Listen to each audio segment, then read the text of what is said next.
Mungkin bisa dimulai, Bu. Ya, Ya silakan. Pak Ferry. Ya. Ya.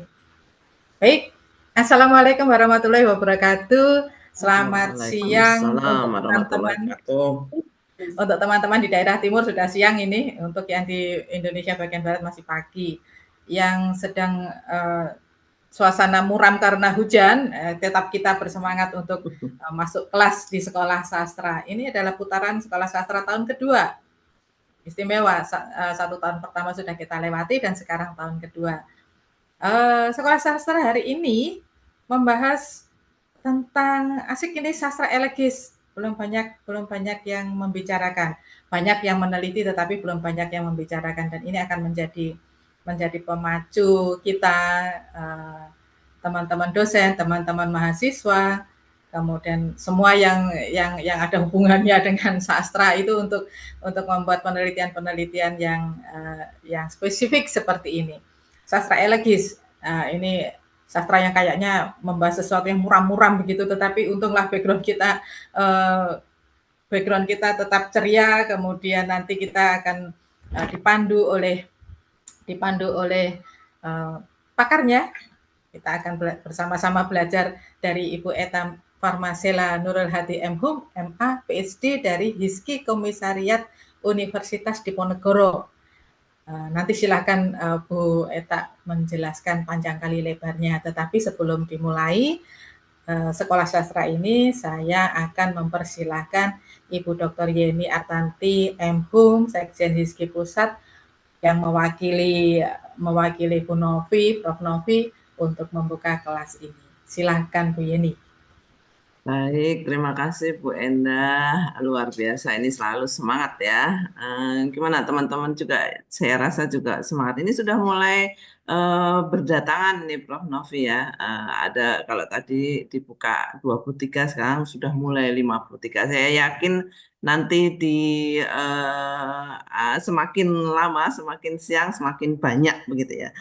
Baik, kita coba awali ya Bu Endah ya. Saya atas nama HISKI mengucapkan selamat datang kembali di kegiatan sekolah sastra. Nah, ya, sekolah sastra seperti tadi yang sudah disampaikan oleh Bu Endah, itu ini adalah tahun yang kedua kegiatan dari HISKI yang luar biasa. Dan kami mengucapkan selamat datang kepada Bapak Ibu semua yang sudah bergabung dan siap belajar karena ini adalah sekolah sastra. Dan hari ini kita akan mengangkat tentang sastra eligis ya, eligis. Oke.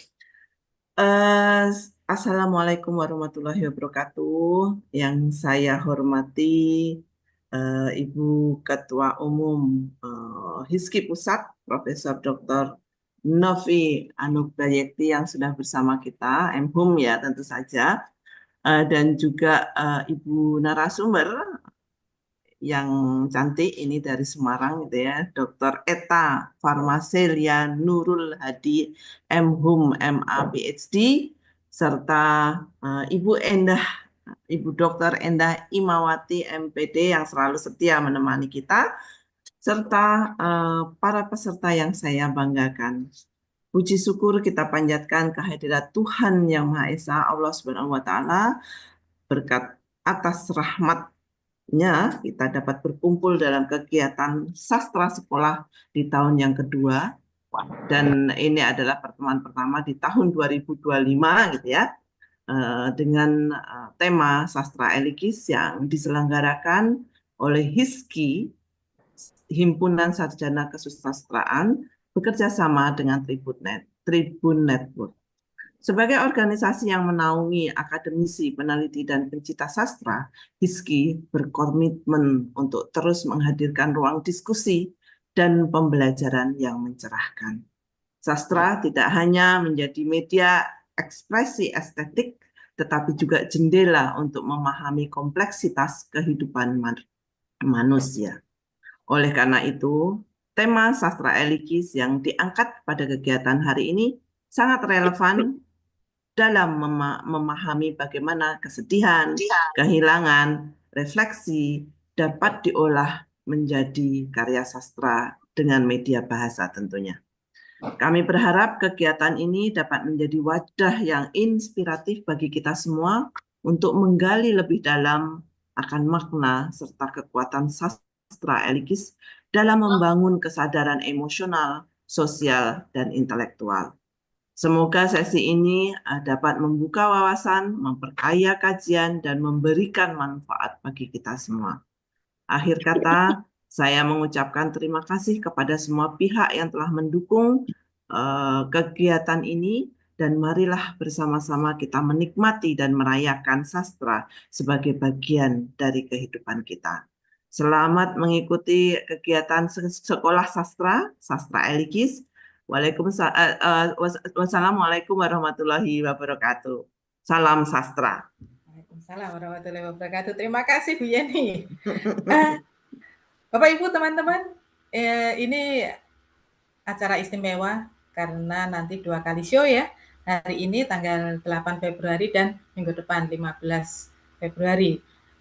Dua-duanya tentang sastra Eligis, karena kalau satu kali pembahasan tentu tidak akan cukup, karena biasanya ini satu semester ini dikemas jadi 2 pertemuan oleh Bu Eta. Baik, Bu Eta, sepenuhnya kesempatan saya berikan kepada Bu Eta untuk berbagi ilmu kepada saya, kepada teman-teman semua. Saya siap belajar, Bu Eta, silakan. Oke, terima kasih. Terima kasih yang terhormat Ibu Ketua HISKI Pusat, Prof. Novi Anugrahikti, yang terhormat juga pengurus dan juga ada Bu Yeni di sini.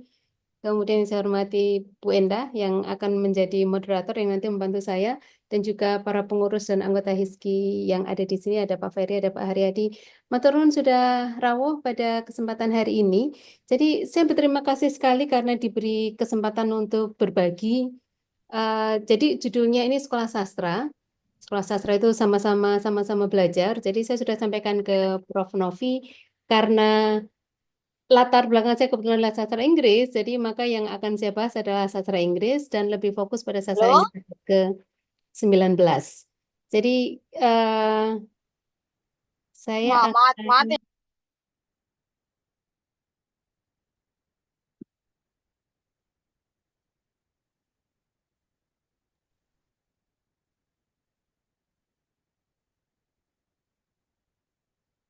Ya, jadi tadi seperti yang saya sampaikan, terima kasih pada HISKI yang sudah memberi kesempatan ini kali kedua. Jadi saya sudah diberi kesempatan untuk juga berbagi pengetahuan pada tukar tutur sastra. Pada saat itu saya bicara tentang Semarang, bagaimana Semarang itu di mata Raden Ajeng Kartini. Karena kalau kita bicara Raden Ajeng Kartini kan pasti pertama kali yang muncul Jepara, kemudian Rembang. Tapi ternyata Semarang juga sangat penting ternyata bagi Raden Ajeng Kartini, baik untuk mewujudkan impiannya maupun kalau kita bicara tentang Semarang sebagai pusat budaya. Dan kali ini saya diberi kesempatan untuk berbagi pengetahuan dan saya melihatnya sebagai forum diskusi Ibu dan Bapak. Jadi saya akan materi saya dalam bahasa Inggris karena tidak banyak deskripsi dalam bahasa Inggris yang saya tunjukkan karena saya memang meniatkan mari kita berdiskusi. Jadi ini yang saya pahami tentang sastra Eligis, sedikit tentang sastra Eligis kalau dalam konteks sastra Inggris abad ke-19. Mungkin nanti Ibu dan Bapak bisa berbagi, kita bisa berdiskusi. Kira-kira kalau kita padankan dengan sastra Indonesia seperti apa? Jadi sastra Eligis atau elegiac literature. Jadi kalau kenapa Eligis? Kata Eligis itu tidak ada di KBBI. Jadi lebih ke kalau elegi itu ketika kita bicara elegi kan kita bicara tentang oh ya itu adalah puisi yang biasanya tentang puisi-puisi yang sedih karena ada kematian begitu kan, untuk memperingati atau untuk mengenang orang yang sudah meninggal. Tapi kalau kita bicara tentang berkabung itu kan sebenarnya ada banyak jenis kehilangan. Jadi memang kematian itu kehilangan yang paling segera bisa diidentifikasi. Sementara sebenarnya ada banyak sekali kehilangan yang lain, dari kehilangan yang kecil-kecil begitu, misalnya kunci nggak tahu kemana gitu, hilang di mana, atau meletakkan barang kecil tidak ketemu di mana, sampai kehilangan-kehilangan yang lain, dan mungkin yang memang paling mudah untuk diidentifikasi adalah tentang kematian. Jadi saya tidak akan bicara tentang elegi sebagai genre subgenre puisi, tapi lebih ke bagaimana sih sebenarnya elegi itu, bagaimana masyarakat dalam konteks ini masyarakat Inggris abad ke-19 itu merespon hal-hal yang terkait dengan kehilangan. Jadi itulah kenapa judulnya adalah Elegiac Literature in the 19th Century British Literature. Jadi memang fokus saya nanti pada sastra Inggris abad ke-19, lebih spesifik lagi pada era romantik. Jadi kalau kita bicara periodisasi sastra Inggris, itu ada, kita semua tahu Shakespeare itu dari era Renaissance atau Elizabethan, tapi kemudian juga kalau kita bicara akhir abad ke-17, akhir abad ke-18, awal abad ke-19 setelah era romantisme, kemudian setelah itu di abad 19, 2/3 abad ke-19 itu adalah era Victoria, dinamakan era Victoria karena kebetulan Ratu Victoria yang bertahta. Dan kalau kita bicara dalam konteks sastra Inggris, era Victoria, sastra Inggris dan juga kalau kita bicara tentang gender, jadi sebenarnya konsep gender itu bukan pertama kali, tapi mulai marak dibahas, muncul dalam karya sastra, kemudian muncul juga dalam percakapan itu pada abad ke-19 di era Victoria. Tapi saya tidak akan berbicara tentang itu. Jadi tadi seperti yang sudah disampaikan oleh Bu Yeni dan Bu Endah bahwa akan ada 2 sesi. Sesi hari ini kita akan bicara tentang puisi elegis. Jadi saya akan membicarakan 3 puisi dari William Wordsworth, abad ke-19, era romantik. Kalau kita bicara sastra Inggris, yang segera muncul biasanya adalah Shakespeare, misalnya kalau kita bicara tentang drama. Kemudian kalau puisi, maka yang segera muncul adalah Wordsworth. Kalau kita bicara prosa, begitu ada beberapa, tapi salah satunya adalah Jane Austen. Jadi kalau ada Jane Austen, ada banyak lagi sebenarnya. Nah, pada hari ini saya akan membawa 3 puisi yang ditulis oleh William Wordsworth untuk menunjukkan elegis sastra, puisi elegis itu yang seperti apa. Jadi tidak betul-betul bisa dikategorikan sebagai elegy, karena kalau kita bicara elegy ada secara genre begitu memang ada aturannya harus seperti ini dan seperti itu, kemudian juga ada beberapa karakteristik. Tapi kalau kita bicara elegis berarti memang intinya adalah hal-hal yang terkait dengan kesedihan, terkait dengan bisa jadi karena kematian, bisa juga karena hal-hal yang lain. Jadi pada pertemuan kali ini saya akan bicara tentang elegiac poetry, puisi elegis. Untuk minggu depan, prosa elegis. Jadi kalau hari ini kita bicara puisi, minggu depan kita akan bicara prosa. Saya akan fokus pada salah satu novel dari Jane Austen, novel yang terakhir, Persuasion. Jadi kenapa begitu? Karena tokoh utama di novel Persuasion itu dia memang di awal-awal kita melihat bahwa dia itu adalah sosok Anne, itu adalah orang yang memang seorang gadis yang sedih begitu. Jadi di awal cerita sudah disebutkan bahwa dia itu sudah 8 tahun lewat setelah dia membatalkan pertunangannya dengan kekasihnya. Jadi dia selama 8 tahun itu merasa sedih dan kemudian kita diberitahu bahwa dia kehilangan ibunya, kemudian dia kehilangan pacar, tunangannya, kemudian ada banyak hal yang terjadi. Jadi yang ingin saya secara umum di dua materi saya ini, saya ingin melihat bagaimana sastra itu merepresentasikan kondisi sosial masyarakat yang terjadi. Artinya ketika kita bicara karya sastra, maka kita tidak bisa lepas dari, walaupun ada pilihan ya, Ibu Bapak sangat paham bahwa tergantung kita mau melihat karya sastra itu dari sudut pandang yang bagaimana. Jadi kalau kita bicara dengan menggunakan pendekatan formalisme, maka tentu saja nggak penting, kita justru tidak boleh bicara apa-apa yang ada di luar karya sastra. Kita hanya fokus saja pada apa yang ada di dalam karya sastra. Tapi kalau kita bicara pendekatan kritik-kritik sastra yang lain, maka akan jadi penting apa-apa yang ada di luar karya sastra. Jadi kalau kita bicara misalnya, kalau kita bicara sosiologi sastra, apakah kita mau mengkaji karya sastra dengan menggunakan lensa feminisme atau marxisme, maka berarti kan akan tidak hanya apa yang ada di dalam karya sastra, tapi kita juga bisa mengaitkan dengan apa-apa yang ada di luar karya sastra.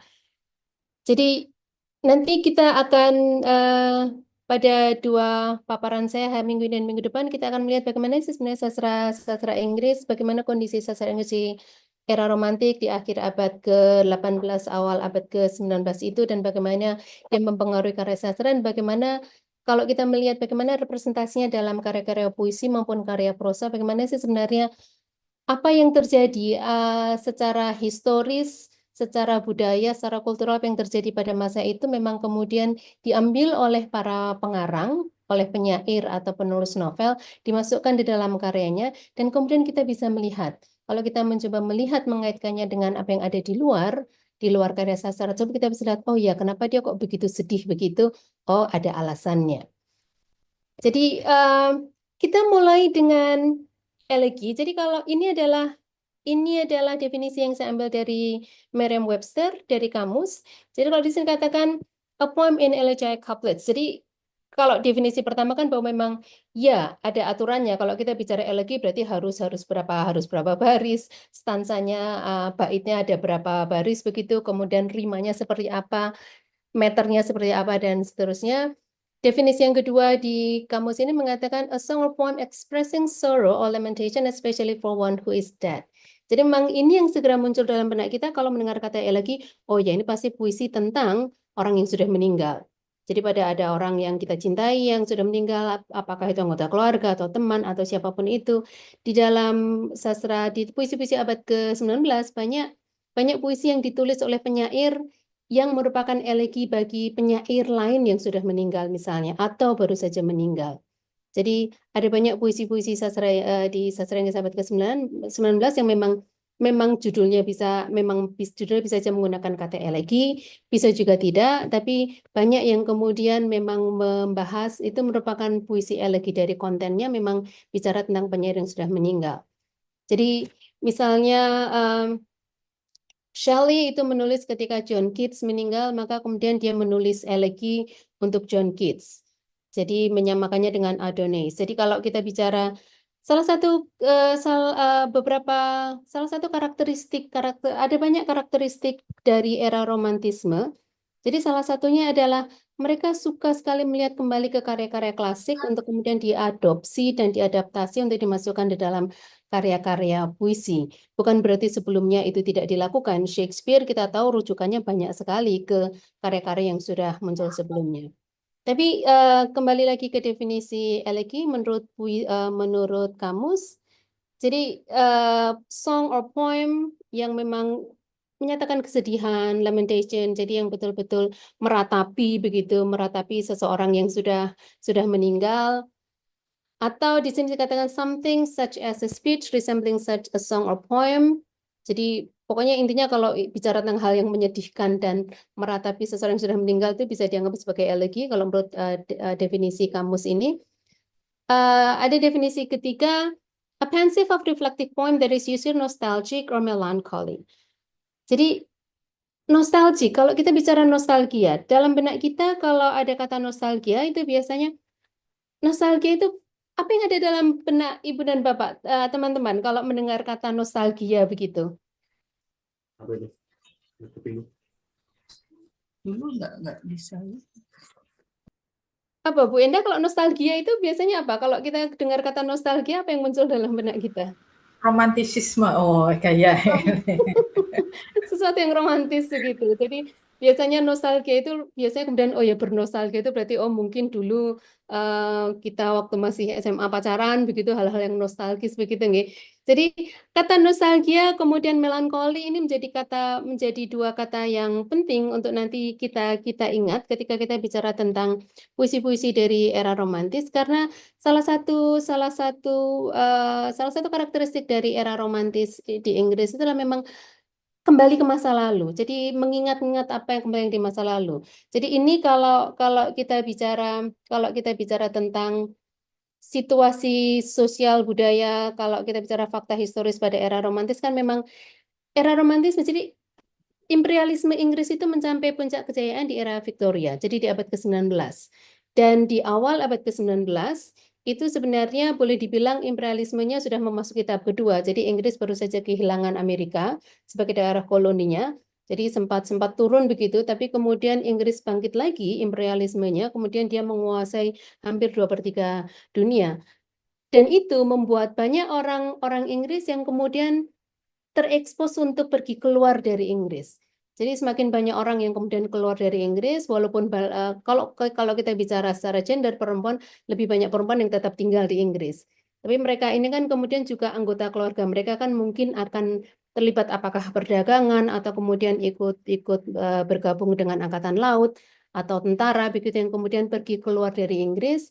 Dan untuk orang-orang yang kemudian keluar dari Inggris, maka mereka akan kangen dengan rumah, pasti mereka akan merasa nostalgic. Jadi kalau kita bicara nostalgia dalam konteks sastra Inggris era romantis, jadi sebenarnya justru kata nostalgia itu lebih mengacu pada homesickness sebenarnya, kangen rumah. Jadi orang-orang yang jauh, jadi para tentara ataupun para pelaut yang mereka ada nun jauh di sana itu mereka akan mengalami simptom, jadi gejala-gejala mereka sakit yang tidak bisa dijelaskan begitu, mereka sakit. Intinya sebenarnya mereka kangen rumah, karena mereka jauh dari rumah dan mereka tidak tahu kapan mereka akan kembali. Jadi awalnya begitu, jadi awalnya justru kata nostalgia itu lebih mengacu pada jadi justru muncul di jurnal kesehatan untuk menjelaskan gejala-gejala yang dialami oleh para pelaut ini yang di tengah lautan kok kemudian mereka sakit atau orang-orang yang jauh dari rumah dari Inggris ini merasa sakit dan nggak bisa dijelaskan ternyata karena itu. Jadi begitu mereka dijanjikan untuk ya sudah nggak apa-apa nanti setelah ini kamu boleh pulang begitu maka kemudian simptomnya mulai membaik. Tapi kalau nggak pulang-pulang juga, nggak juga segera pulang, maka bisa jadi mereka kemudian betul-betul sakit dan kemudian meninggal. Itu bicara tentang nostalgia, kemudian juga melankoli. Nanti kita akan melihat. Jadi ada salah satu sumber rujukan yang saya pakai adalah konsep Freud, psikoanalis tentang mourning and melancholia. Jadi apa sih bedanya antara? Jadi dalam bahasa Indonesia kita mengatakan bahwa kalau seseorang yang kita cintai itu meninggal, maka kita akan berkabung. Jadi kita akan merasa sedih, kita akan merasa kehilangan, dan kemudian kita akan merasakan rasa berkabung. Dan Freud membuat konsep tentang mourning and melancholia. Jadi ada berkabung yang memang merupakan sebuah proses ilmiah dan itu sehat. Jadi memang akan ada secara psikologis, akan ada dalam diri kita itu hal-hal yang terjadi dalam diri kita. Tapi kemudian kalau sudah lewat masanya maka ya sudah. Jadi seperti yang kita bisa lihat dalam kehidupan kita sehari-hari, mungkin kita juga sudah pernah mengalami berkabung begitu.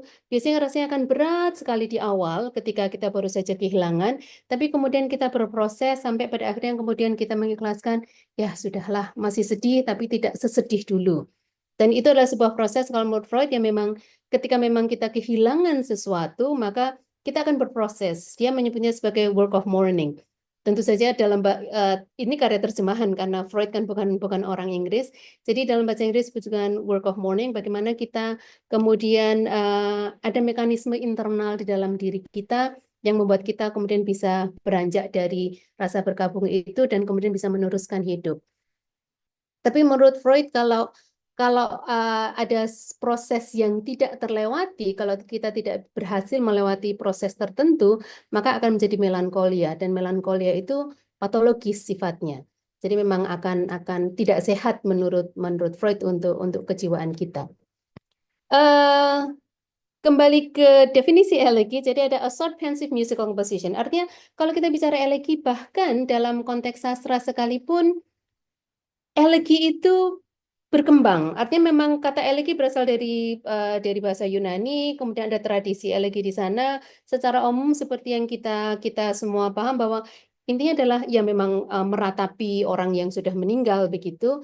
Tapi kalau kita bicara sejarah elegi juga ada banyak makna elegi. Bagaimana sastrawan menggunakan elegi. Kemudian kalau kita bicara dari segi formatnya, maka juga ada banyak jenis elegi, sama seperti kalau kita bicara puisi kan ada soneta, ada sonet, ada ballad, ada macam-macam. Elegi pun juga sama. Jadi kita lihat salah satu, ini adalah definisi yang saya ambil dari Poetry Foundation. Ini adalah salah satu Bapak-Ibu, ini adalah salah satu laman yang saya pakai dalam mata kuliah puisi. Jadi di sastra Inggris Undip itu ada mata kuliah yang judulnya Modern English and American Poetry, dan tahun lalu saya meminta mahasiswa untuk kemudian, jadi di Poetry Foundation ini dan juga di beberapa laman puisi yang lain ada beberapa yang dia yang akan memberikan pada pembacanya satu puisi. Jadi satu puisi setiap hari. A poem of the day, one poem a day. Jadi saya memanfaatkan laman ini untuk meminta mahasiswa untuk membaca satu puisi satu hari. Jadi itu menjadi bagian dari tugas mereka. Jadi dengan MPKM begitu kan Bapak Ibu, jadi kan memang kita harus memberikan project begitu pada mahasiswa, dan mahasiswa kalau tidak dipaksa, kalau tidak disuruh, biasanya mereka kan tidak akan membaca. Jadi salah satu yang saya tugaskan pada mereka adalah silakan Anda ini jadi subscribe begitu ke One Poem a Day atau A Poem a Day begitu di Poetry Foundation, sehingga puisi itu akan dikirimkan ke email mereka. Mereka kemudian bisa melihat di email mereka, atau mereka bisa kemudian masuk ke laman itu dan kemudian membaca puisi itu. Jadi tugas yang saya berikan adalah mereka saya minta untuk membaca satu puisi dan kemudian membuat log. Jadi silahkan Anda tulis, jadi hari ini puisinya judulnya apa oleh siapa, setelah 5 hari begitu, kemudian akhir pekan saya minta mereka untuk, oke, pilih salah satu puisi dan kemudian deskripsikan puisi itu. Deskripsi artinya respon terhadap puisi itu. Apa sih yang menarik dari puisi itu? Seperti apa puisi itu, dan kemudian bagaimana Anda bisa mengidentifikasi diri Anda dengan puisi itu. Jadi kurang lebih semacam itu. Dan kemudian mereka juga saya minta untuk presentasi salah satu dari puisi yang ada di situ, plus juga saya minta mereka untuk memilih puisi dan harus lebih dari 5 baris tentu saja, untuk kemudian mereka bacakan di depan kelas. Jadi reciting poem. Jadi betul-betul ini sebuah proyek yang mereka harus betul-betul mau tidak mau, semoga harapannya mereka bisa mencintai puisi, kalau toh tidak ya minimal terekspos pada lebih banyak puisi. Jadi kalau kita lihat di definisi di sini definisinya adalah, jadi kalau kita bicara traditional English poetry, dia mengatakan begitu. Di sini dikatakan a melancholy poem that laments its subject's death but ends in consolation. Jadi intinya adalah kalau kita bicara elegi secara umum, kalau dalam puisi, kalau kita bicara dalam konteks puisi Inggris tradisional, jadi kalau elegi itu adalah memang tadi sama sebenarnya, meratapi kematian, tapi kemudian akan ends with consolation. Jadi akhirnya kemudian ya sudah menerima, ya sudahlah kalau memang orangnya sudah tidak ada, ya mau bagaimana lagi. Jadi memang menerima. Dan di sini dikatakan in the 18th century the elegiac stanza emerged, though its use has not been exclusive to elegies. Kemudian ada aturannya harus quatrain, kemudian rhyme scheme-nya ABAB, skemanya ABAB, dan kemudian iambic pentameter dan seterusnya. Walaupun tidak seperti disebutkan di sini, tidak hanya untuk elegi saja. Iambic pentameter itu kan juga diadopsi oleh banyak puisi jenis yang lain. Karena kita bicara tentang kehilangan, tentang duka, tentang bergabung, maka secara umum saya ingin menunjukkan, jadi kalau kita, apa sih bedanya kalau dalam bahasanya antara grief dengan mourning. Jadi kalau grief itu internal experience of loss, jadi bahasa Inggris membedakan antara grief dengan mourning. Kalau grief itu lebih ke apa yang kita rasakan ketika kita kehilangan seseorang atau kita kehilangan sesuatu. Jadi itu lebih ke sesuatu yang ada secara internal di dalam diri kita. Sementara mourning itu di sini disebut sebagai outward expression of grief. Jadi kalau saya berduka begitu, maka apa yang saya rasakan yang ada dalam benak saya, apa yang ada dalam hati saya itu adalah grief. Tapi ketika kemudian ekspresi-ekspresi yang muncul, itu adalah mourning. Jadi berduka begitu. Jadi kayak seperti misalnya kalau biasanya kalau kita takziah begitu, maka kita akan bertanya, ketika kita takziah maka kita akan kelihatan bagaimana keluarga itu kelihatan sedih, kelihatan berduka, dan kemudian biasanya bagian dari takziah itu kita akan bertanya tentang orang yang baru saja meninggal. Bagaimana sih? Nah, itu adalah kesempatan dari si keluarga yang ditinggal itu kemudian bercerita. Ini lo begini, dan begitu. Itu bagian dari mourning. Ada bagian bagaimana kita mengekspresikan kesedihan yang ada di dalam diri kita ketika kita berduka, ketika kita bergabung kehilangan seseorang yang kita cintai. Ada satu teori yang sering dipakai oleh di psikologi maupun juga di penelitian-penelitian sastra begitu. Jadi Kubler-Ross itu membagi ada bahwa kalau kita bicara tentang sedih, berduka, bergabung itu ada 5 tahapan. Yang pertama adalah denial. Yang kedua bargaining, denial, anger, bargaining, depression, kemudian acceptance. Jadi salah satu yang paling banyak diadopsi ketika kita berusaha untuk menjelaskan apa sih tahapannya ketika kita berusaha untuk memahami ketika seseorang berduka itu apa sih sebenarnya yang terjadi di dalam diri orang tersebut. Maka pertama denial. Jadi kalau ini sebenarnya walaupun ini teori, tapi sebenarnya banyak teori yang sebenarnya kita bisa kebetulan diverbalisasi begitu. Ternyata ada ahli yang kemudian membuatnya menjadi sebuah teori. Tapi kita bisa melihat di dalam kehidupan kita sehari-hari di sekitar kita atau barangkali yang ketika kita alami sendiri, ketika kita kehilangan seorang yang kita cintai, biasanya yang pertama kan denial, artinya mosok dia sudah meninggal, mosok dia sudah tidak ada begitu. Awalnya kan pasti begitu. Setelah itu ada anger. Jadi bahwa kita kemudian marah. Kok teganya sih? Jadi kalau misalnya seseorang ditinggal pasangannya begitu, teganya sih kamu meninggalkan aku, masa aku harus sendirian. Ada tahapan ketika kita kemudian marah, ketika orang yang ditinggal itu marah. Kemudian tahapan yang ketiga adalah bargaining. Jadi kita kemudian berusaha untuk bernegosiasi dengan diri sendiri. Ya, lah bagaimana memang sudah tidak ada, terus bagaimana apa yang seharusnya saya lakukan dan seterusnya. Kemudian ada depression, tahapan keempat kalau menurut Kubler-Ross, jadi helplessness, hostility, avoidance. Jadi kita memang biasanya ketika seseorang berduka itu kan cenderung menarik diri, karena kemudian juga merasa tidak berdaya, merasa hampa, merasa yang semacam itu. Ini adalah tahap depression, baru kemudian ada tahap acceptance. Jadi kemudian exploring opportunities, introducing new plans, moving forward. Jadi kemudian, oke, bagaimana kemudian kita harus tetap bahwa hidup harus jalan terus. Mesti bagaimana? Selanjutnya seperti apa? Ini kalau menurut Kubler-Ross. Definisi yang lain itu diberikan oleh Strober dan Slot. Jadi mereka mengatakan mourning itu. Jadi kalau di atas, kalau definisi umum tadi kan mourning is the outward expression of grief. Bagaimana perasaan berduka itu kemudian kita ekspresikan. Jadi kalau di sini definisi adalah the social expressions of acts expressive of grief, which are shaped by the practices of a given society or cultural group. Artinya bagaimana kita berduka, bagaimana kita berkabung, itu kan sangat dipengaruhi oleh masyarakat dan kemudian budaya di mana kita tinggal. Kalau di budaya Jawa misalnya, ketika sedih begitu kan misalnya dari segi pakaian misalnya kalau kita orang berkabung itu kalau di budaya Jawa atau secara umum di budaya Indonesia itu kan ditandai dengan pakaian yang berwarna hitam. Kemudian ada peringatan misalnya ekspresinya kan bisa apakah kalau Muslim misalnya maka kemudian sebagian Muslim mereka akan memperingati ada pengajian begitu jadi sehari, pengajian 3 hari dan sampai kemudian 1000 hari. Jadi social expression. Jadi artinya sebenarnya berkabung itu ada sebuah ekspresi sosial yang sangat ditentukan oleh di mana kita tinggal dan kemudian budaya seperti apa yang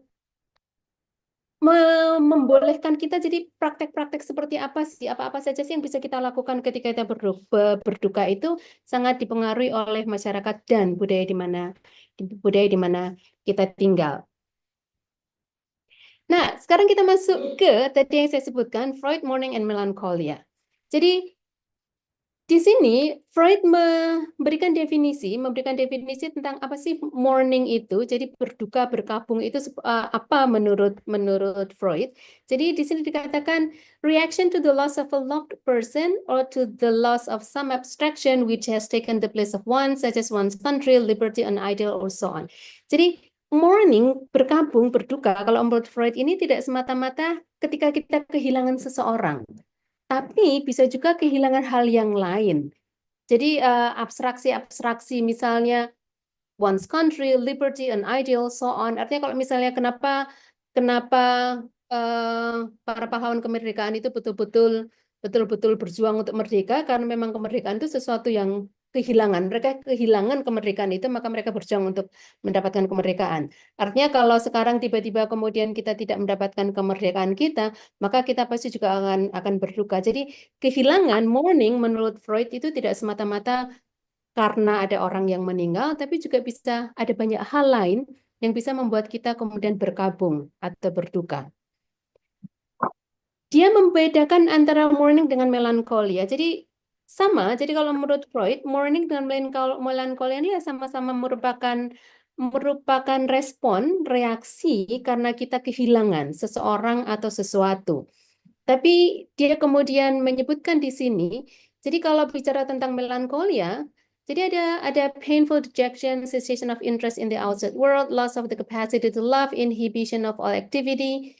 Ini sebenarnya di karakteristik rasa yang disebutkan di awal ini juga sebenarnya dialami oleh seorang yang mourning, yang berduka, yang tidak sampai melankolia. Tapi kemudian, jadi biasanya kalau ketika berduka, maka biasanya kan kemudian kita pasti rasanya sakit sekali di dalam hati, ada rasa sakit yang luar biasa. Kemudian kita juga jadi tidak tertarik dengan untuk melakukan hal-hal yang tidak ada kaitannya dengan orang yang, misalnya kalau kita bicara tentang kita kehilangan orang yang baru saja meninggal, kita tidak tertarik dengan kegiatan-kegiatan yang tidak ada kaitannya dengan orang yang kita cintai yang baru saja meninggal itu.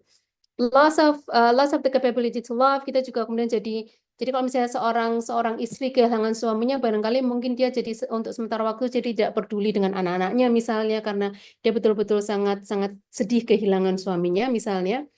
Tapi kemudian ada yang membuatnya menjadi melankolia adalah a lowering of self-degrading feelings to a degree that finds utterance.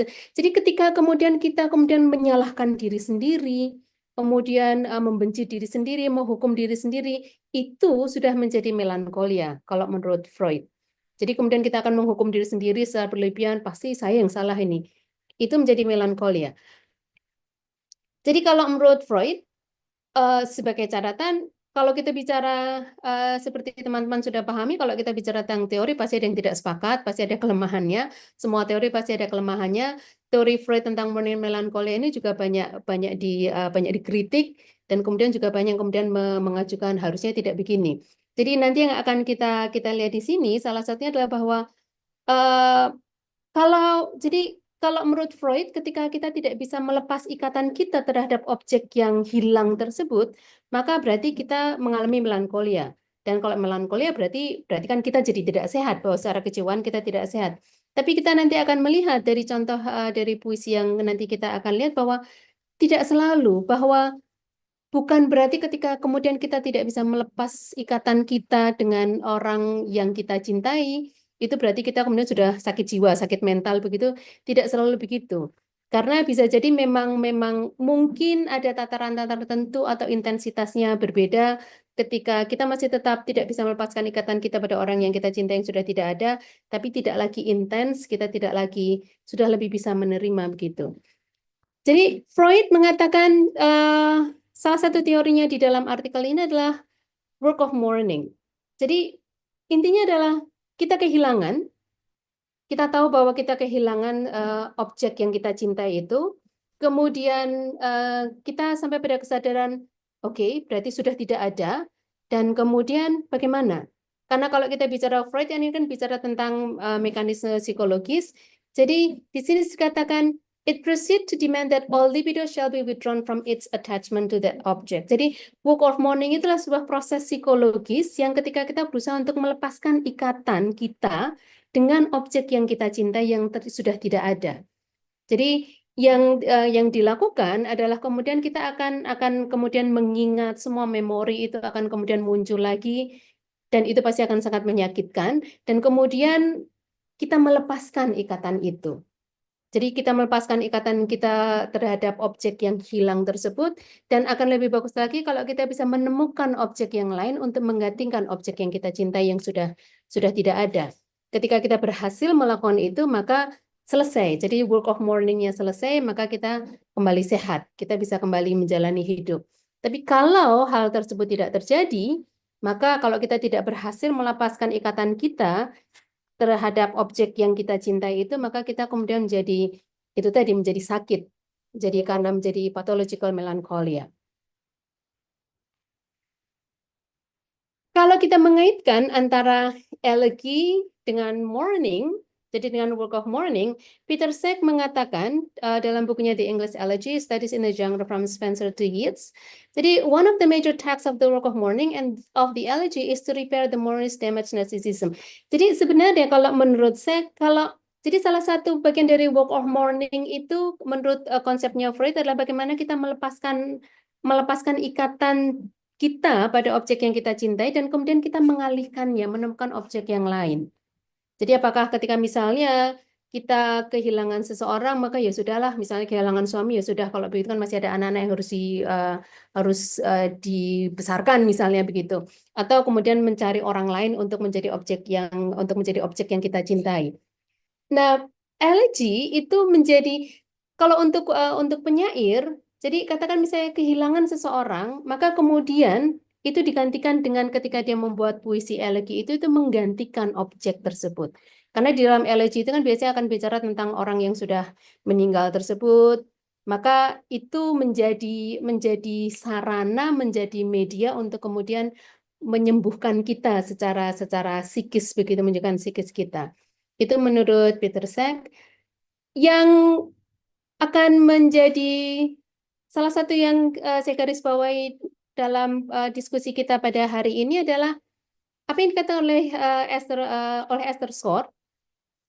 Jadi sejauh ini berarti yang kita bicarakan kan bagaimana berkabung berduka itu merupakan sebuah fenomena psikologis, kejiwaan. Bagaimana apa yang kita rasakan, bagaimana kemudian kita mengekspresikan hal tersebut. Tapi di dalam bukunya The British Culture of Mourning, dia mengatakan the difference between a psychological and a cultural approach to mourning may be described discursively. Whereas a psychological account interprets mourning as a discourse between the living and the imagined dead, a cultural account interprets mourning as a discourse among the living. Maksudnya begini, jadi kalau kita bicara kalau secara psikologis kan berarti berarti bahwa bagaimana sih kita dalam elegi kita melihat bagaimana kita kemudian misalnya kita membuat puisi tentang orang yang sudah meninggal, bagaimana kita kemudian membicarakan orang tersebut, kemudian meratapi kehilangan yang kita rasakan, memuji-muji dia dan seterusnya. Tapi kalau secara cultural, kalau pendekatannya adalah pendekatan budaya, maka bagaimana mourning berkabung berduka itu merupakan wacana di antara orang-orang yang masih hidup. Jadi salah satu contohnya adalah bahwa sebenarnya ketika misalnya, jadi kalau di Inggris di era romantik di Inggris itu ada puisi-puisi yang mengambil lokasi di samping kuburan begitu. Jadi akan bicara tentang bagaimana orang-orang itu berkumpul di depan kuburan, di samping kuburan, dan kemudian berbicara tentang orang yang sudah meninggal. Dan ketika orang-orang itu berkumpul, artinya itu kan berarti ada sebuah komunitas yang muncul di situ yang disatukan oleh rasa kehilangan yang sama terhadap orang yang sudah meninggal. Jadi Esther Short melihat mourning itu as a discourse among the living. Kurt Fosso ketika dia mengkaji puisi-puisi Wordsworth dan bagaimana berkabung itu kemudian merupakan ikatan yang menyatukan orang-orang dan kemudian membuat sebuah komunitas mourning community begitu. Dia berargumen bahwa grief and mourning, jadi kalau dalam puisi-puisi Wordsworth menurut Fosso ini, jadi grief and mourning lead not toward an interiorizing idealization of the dead, but outward to memorializing tributes and to the bonds of mourning. It is not community that leads to connection to the dead so much as it is the dead and more specifically the relationship of the living to them that leads to community. Artinya dia mengatakan bahwa sebenarnya ketika menurut Wordsworth itu dia tidak bicara semata-mata apa yang dirasakan oleh, kalau kita bicara puisi berarti para tokoh-tokoh yang ada dalam puisi itu bagaimana mereka merasakan kesedihan mereka berkabung, tapi lebih bagaimana kemudian puisi-puisi itu juga menunjukkan bahwa ini loh ada ikatan antara komunitas orang-orang yang sama-sama kehilangan. Ada tiga puisi yang akan kita diskusikan: Surprised by Joy, kemudian The 2 April Mornings, dan We Are Seven. Dan kita akan melihatnya dalam bagaimana sebuah puisi. Jadi Surprised by Joy itu lebih ke bagaimana sih ketika seseorang itu kehilangan, bagaimana puisi ini bisa dianggap sebagai elegi. Dan ketika The 2 April Mornings dan We Are Seven, kita mulai melihat bagaimana sebenarnya relasi. Jadi ketika kita bicara tentang puisi-puisi yang temanya berkabung itu, sebenarnya itu adalah kita melihatnya lebih ke bagaimana orang-orang yang masih hidup itu kemudian menciptakan ikatan karena ada orang yang sudah meninggal. Ketika kita akan memulai dengan dengan kembali lagi bahwa kalau kita bicara elements of traditional elegy secara tradisional, elegy itu kan jadi seperti cermin begitu, 3 stages of loss in moving from grief to consolation. Jadi bahwa pertama, kalau kita bicara elegy, puisi-puisi elegy itu akan ada pertama pasti meratapi. Jadi the speaker di dalam puisi itu akan meratapi kematian seseorang yang dia cintai. Kemudian pasti akan ada praise and admiration of the idealist dead. Jadi biasanya ini saya pikir juga pengalaman kita semua. Jadi kalau seseorang itu sudah tidak ada begitu, tiba-tiba kemudian kita akan ingat, kok yang teringat cuma kebaikannya saja ya. Jadi betapa baiknya dia itu orang yang baik, dia itu begini dan begitu. Jadi kalau ketika masih hidup mungkin kita banyak berantem begitu misalnya dengan orang yang sudah meninggal. Tapi begitu sudah meninggal biasanya yang terasa adalah yang teringat adalah apa yang baik. Dan setelah itu adalah consolation and solace. Jadi bahwa ya sudah, kita bisa kemudian menerima bahwa orang itu sudah meninggal. Jadi biasanya kalau di dalam salah satu yang kita sampaikan pada orang yang bergabung itu, ya dia memang sudah meninggal, tapi dia ada di tempat yang lebih baik. Kemudian juga, tapi kan tetap hidup di dalam hati kita. Kira-kira semacam itu. Jadi bahwa mungkin secara fisik yang meninggal itu sudah tidak ada, tapi sudah pindah ke alam yang lain dan alam yang lebih baik, tapi tetap ada di hati kita. Nah, saya ingin teman-teman ketika membaca Surprised by Joy, saya ingin teman-teman mencoba melihat bagaimana apakah ini merupakan contoh dari reverse elegy. Jadi kalau elegy itu kan berarti betul-betul seseorang meninggal, begitu, kemudian kita akan meratapi orang tersebut, kemudian memuji-muji orang tersebut, dan kemudian akhirnya menerima bahwa dia memang sudah tidak ada. Tapi mari kita lihat bagaimana Surprised by Joy itu merupakan reverse elegy. Ini adalah puisinya. Surprised by joy, impatient as the wind, I turn to share the transport. Oh, with whom? With thee, long buried in the silent tomb. That spot which no physicist can find, love, faithful love, recalled thee to my mind. But how could I forget thee? Through what power, even for the least division of an hour, have I been so beguiled as to be blind to my most grievous loss? That third's return was the worst pang that sorrow ever bore. Save one only, when I stood forlorn, knowing my heart's best treasure was no more. That neither present time nor years unborn could to my sight that heavenly face restore. Kalau kita membaca ini, teman-teman, jadi menurut teman-teman, apakah ini merupakan elegy? Jadi tadi, 3 stages of loss, jadi memang apakah mulai dari lament, kemudian praise and admiration, kemudian consolation, atau kita bisa katakan bahwa ini adalah sebuah reverse elegy. Jadi terbalik sebenarnya. Kalau kita lihat dari konteksnya dulu, jadi bagaimana teman-teman membaca puisi ini?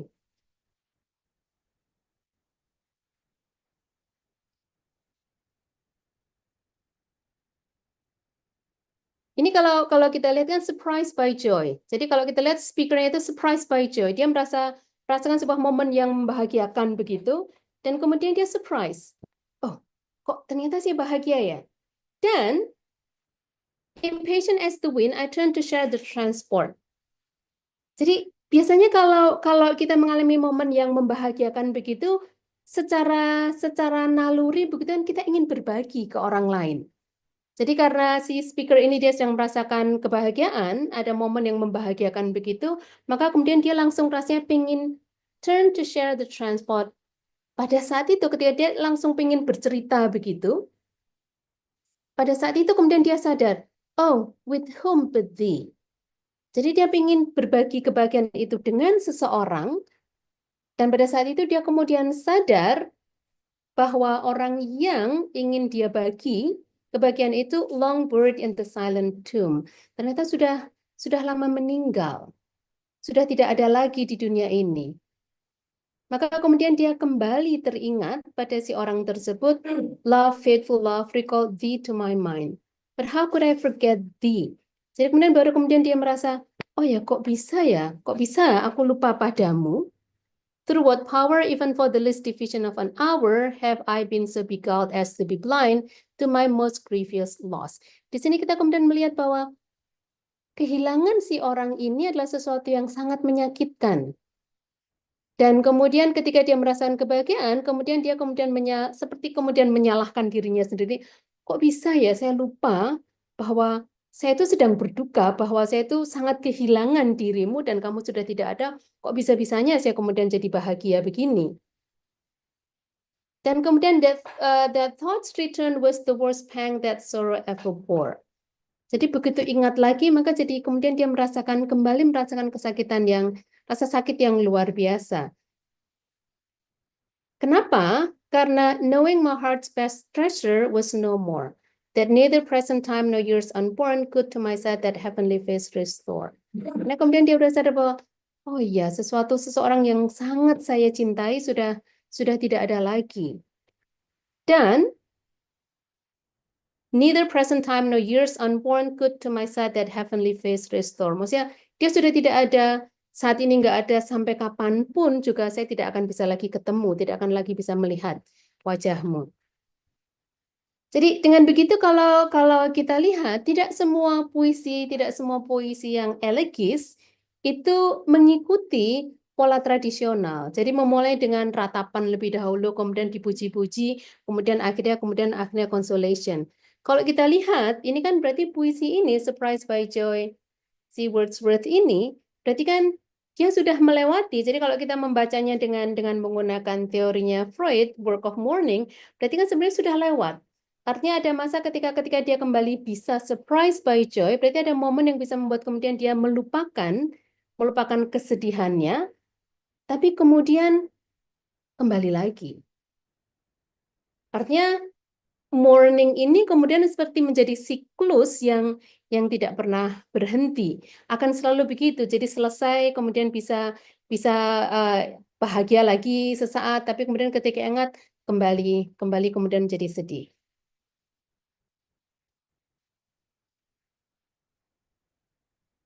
Yang selanjutnya kita akan melihat the two April mornings.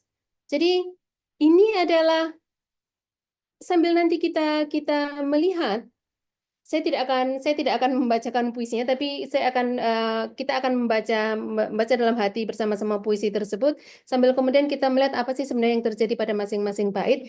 Jadi inilah adalah beberapa poin yang disampaikan oleh Foso tentang community, mourning community di dalam puisi-puisi Wordsworth. Jadi community organized around the dead. Jadi community yang kemudian muncul karena ada orang yang meninggal, dan kemudian juga argumen dia bahwa orang yang sudah meninggal itu merupakan bagian integral dari sejarah lokal, lingkungan lokal, dan juga affection, rasa sayang, kasih sayang ada di dalam sebuah komunitas, dan juga bagaimana social being is predicated upon the physical and psychological proximity to the dead. Jadi tidak hanya pada physical, kedekatan secara fisik, juga kedekatan secara psikologis terhadap orang yang sudah meninggal.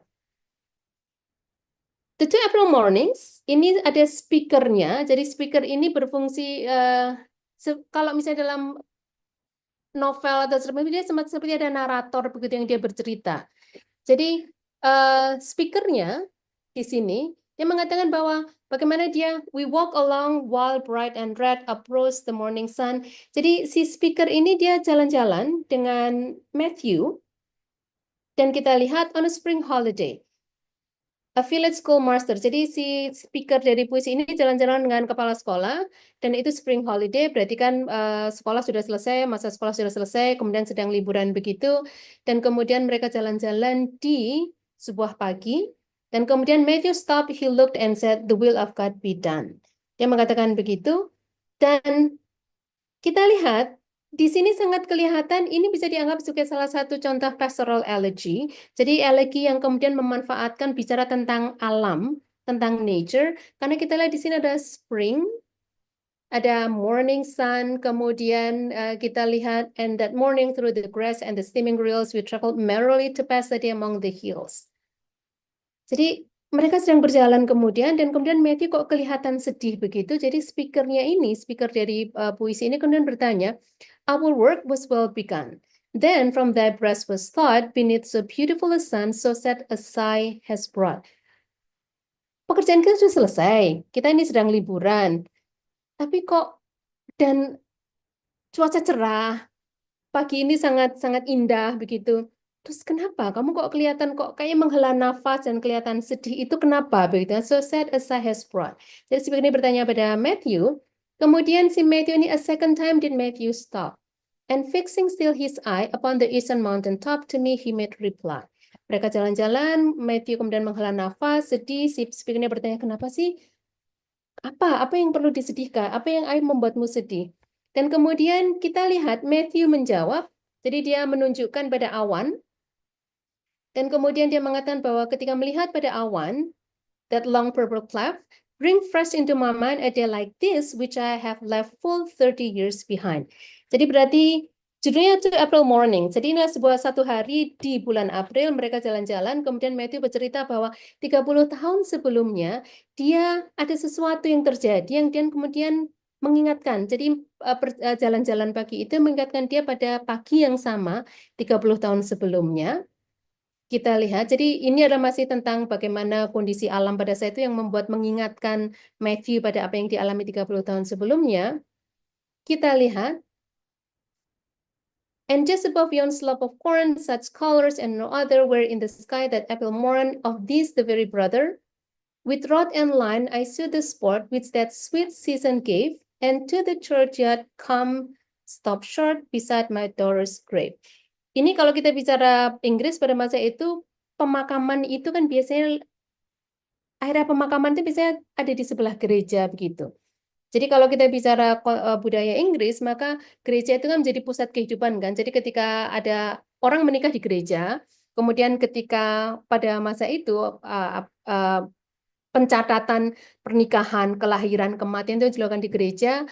Kemudian ketika ada seorang anak lahir, maka biasanya juga dibaptis di gereja. Ketika meninggal kemudian dimakamkan, makamnya juga ada dekat dengan gereja. Jadi dia mengatakan di satu pagi bulan April dia jalan-jalan sampai di makam anaknya, anak perempuannya, dan kemudian di sini ada penjelasan tentang anaknya, anak perempuan dari Matthew. 9 summers had she scarcely seen. Artinya berarti si anak perempuan Matthew ini meninggal usia baru 9 tahun. And then she sang she would have been a very nightingale. Ini kan kemudian mengingat anaknya bahwa kalau saja dia masih hidup maka dia pasti a very nightingale. 6 feet in earth my Emma lay. Jadi si Emma, jadi anak perempuannya namanya Emma, 6 feet in earth, ini maksudnya berarti dia dimakamkan, dia sudah dikuburkan 6 feet. And yet I loved her more, for it seemed then till that day I ever had loved before.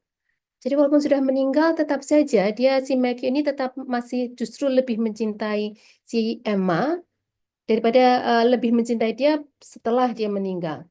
And turning from her grave, I met beside churchyard yew a blooming girl whose hair was wet with points of morning dew. Jadi di samping makam Emma, si Matthew ini melihat seorang gadis kecil dan kemudian ada pembahasannya. To see a child so very fair, it was a poor delight. Jadi dia menggambarkan apa yang dia rasakan. Jadi melihat si gadis kecil ini itu betul-betul menyenangkan, betul-betul membahagiakan untuk Matthew.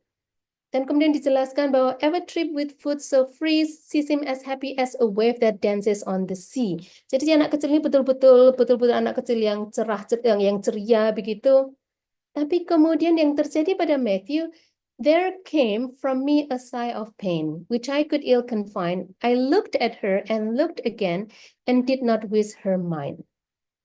Jadi kalau kita lihat, jadi kalau misalnya kita mau mengatakan, kalau kita mau kembali pada teorinya Freud tentang mourning and melancholia, berarti pada poin ini, artinya kita bisa membaca bahwa untuk Matthew, work of mourning-nya itu sempat selesai, anaknya si Emma sudah meninggal, maka dia kehilangan, tapi kemudian dia meneruskan hidup begitu.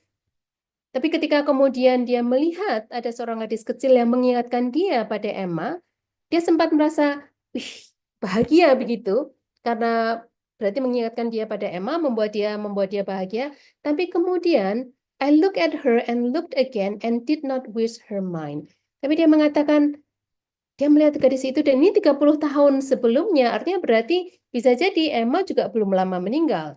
karena 30 tahun sebelum April Morning ketika dia berjalan-jalan dengan The Speaker. Tapi dia menolak untuk mengambil gadis ini secara psikis begitu ya, secara mental untuk menggantikan Emma.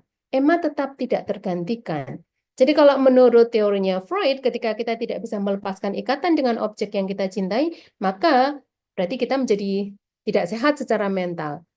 Tapi dalam puisi ini menunjukkan bahwa Matthew tetap tidak bisa melepaskan ikatannya dengan Emma, dengan anak gadis yang sudah meninggal itu, dan dia tidak mau menggantikannya dengan anak gadis yang lain, dengan gadis kecil yang lain, tapi kan tetap hidup berjalan terus. Dan kemudian kalau kita lihat pada bait terakhir, kita baru tahu bahwa ternyata Matthew sendiri sudah meninggal. Matthew is in his grave. Yet now methinks I see him stand as that moment with the bow of wielding in his hand.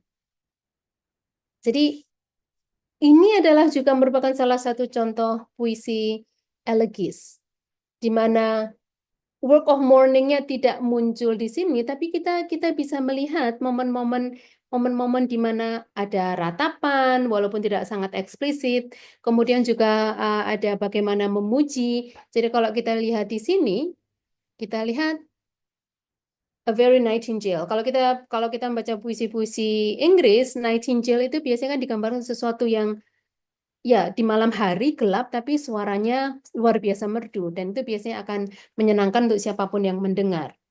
Dan kemudian deskripsi yang diberikan tentang si gadis kecil ini yang dilihat oleh Matthew 30 tahun sebelumnya itu juga mengingatkan dia pada, artinya berarti Emma bisa jadi juga memiliki kualitas-kualitas yang semacam ini. Jadi ceria, sangat penuh dengan vitalitas hidup. Yang terakhir, kita akan lihat We Are Seven. Masih sama, jadi fokus kita bagaimana community organized around the dead, kemudian bagaimana orang yang sudah meninggal itu menjadi bagian integral dari apa yang ada di sekitar di sebuah masyarakat tersebut, dan juga tentang bagaimana social being is predicated upon physical and psychological proximity to the dead. Mari kita lihat We Are Seven. Jadi puisi ini diawali dengan puisi-puisi Wordsworth. Banyak puisi-puisi Wordsworth itu yang formatnya itu ada si penyair, kemungkinan Wordsworth, kita tidak bisa mengatakan itulah Wordsworth, tapi ada seseorang laki-laki, biasanya dia jalan-jalan kemudian ketemu, atau dia kemudian menjelaskan tentang apa yang dialami. Sama pada puisi The Two April Mornings tadi, jadi the speaker itu kan dia menceritakan bagaimana dia jalan-jalan dengan Matthew, kemudian Matthew bercerita tentang apa yang dia rasakan, tentang anak gadis yang sudah meninggal Emma, kemudian dilihat dan kemudian kembali ditutup dengan kembali the speaker mengatakan, oh ya, Matthew sudah meninggal. Yang ini, jadi kalau kita lihat konteksnya, jadi ada the speaker, ini seorang dewasa, kita mengasumsikan dia laki-laki. Kalau kita melihat catatan di Lyrical Ballads, jadi Wordsworth mengatakan bahwa puisi ini memang terinspirasi ketika dia jalan-jalan dan kemudian dia berjalan-jalan dengan adiknya, dan kemudian dia bertemu dengan seorang gadis, dan kemudian karena pertemuan dengan si gadis kecil itu kemudian membuat dia terinspirasi untuk menulis puisi ini. Jadi kalau kita lihat A Simple Child, kita lihat that lightly draws its breath and feels its life in every limb. What should it know of death? Ini sudah kemudian langsung bawa kita ada anak kecil anak kecil kan biasanya memang kalau dalam bahasa Jawa itu nyil-nyilan begitu. Jadi lari ke sana kemari, betul-betul sangat penuh dengan vitalitas begitu. Jadi dengan melihat anak kecil ini, maka what should it know of death? Kita lihat bahwa kata gantinya pun it. Artinya dia belum dianggap sebagai perempuan dewasa, jadi masih dianggap seperti benda, seperti kalau misalnya bayi itu kan dalam bahasa Inggris seringkali juga disebut dengan it begitu, dengan pronounnya. Artinya memang apa sih yang dia tahu tentang kematian begitu. Dimulai dengan itu. Jadi the speaker itu mengatakan apa sih yang dia tahu tentang kematian? I met a little cottage girl. Kita lihat, jadi si gadis itu baru usia 8 tahun. Dan kemudian digambarkan her hair was thick with many a curl that clustered around her head. Betul-betul yang bergelombang begitu, tebal, bergelombang, artinya dia sehat. Gadis yang sehat, dan walaupun kita lihat she had a rustic woodland air and she was widely clad, her eyes were fair and very fair, her beauty made me glad. Tapi kalau kita lihat, ini gadis desa. gadis desa yang penampilannya ya desa. Dia gadis desa dan asumsinya juga dia bukan anak orang kaya. Jadi penampilannya betul-betul rustic. Kemudian wildly clad, bajunya juga baju yang ya begitu. Tapi dia sangat cerah ceria, sangat cantik begitu. Jadi the speaker ini melihat gadis ini betul-betul mewakili kehidupan begitu, dan dia pasti nggak tahu tentang kematian itu apa. Maka kemudian si speaker ini mengatakan, sisters and brothers, little maid, how many may you be? How many? How many? 7 in all, she said. And wondering looked at me. Jadi si speaker ini kemudian bertanya, kamu kakak adikmu berapa? Sisters and brothers, little maid, how many may you be? Ini mungkin agak susah membayangkan zaman sekarang begitu ya, ada anak kecil 8 tahun main-main sendiri, kemudian laki-laki dewasa datang dan nanya-nanya begitu, kita sudah awas hati-hati gitu ya. Tapi ini yang terjadi dalam konteks puisi ini. Dia ditanya, berapa sih kakak adikmu, ada berapa? Dan dia mengatakan how many? 7 in all. Dia mengatakan ada 7. And where are they? I pray you tell. She answered, 7 are we, and 2 of us at Conway dwell, and 2 are gone to sea. Ada 7, kemudian ada 2 orang yang tinggal di Conway, dan kemudian ada 2 yang gone to sea.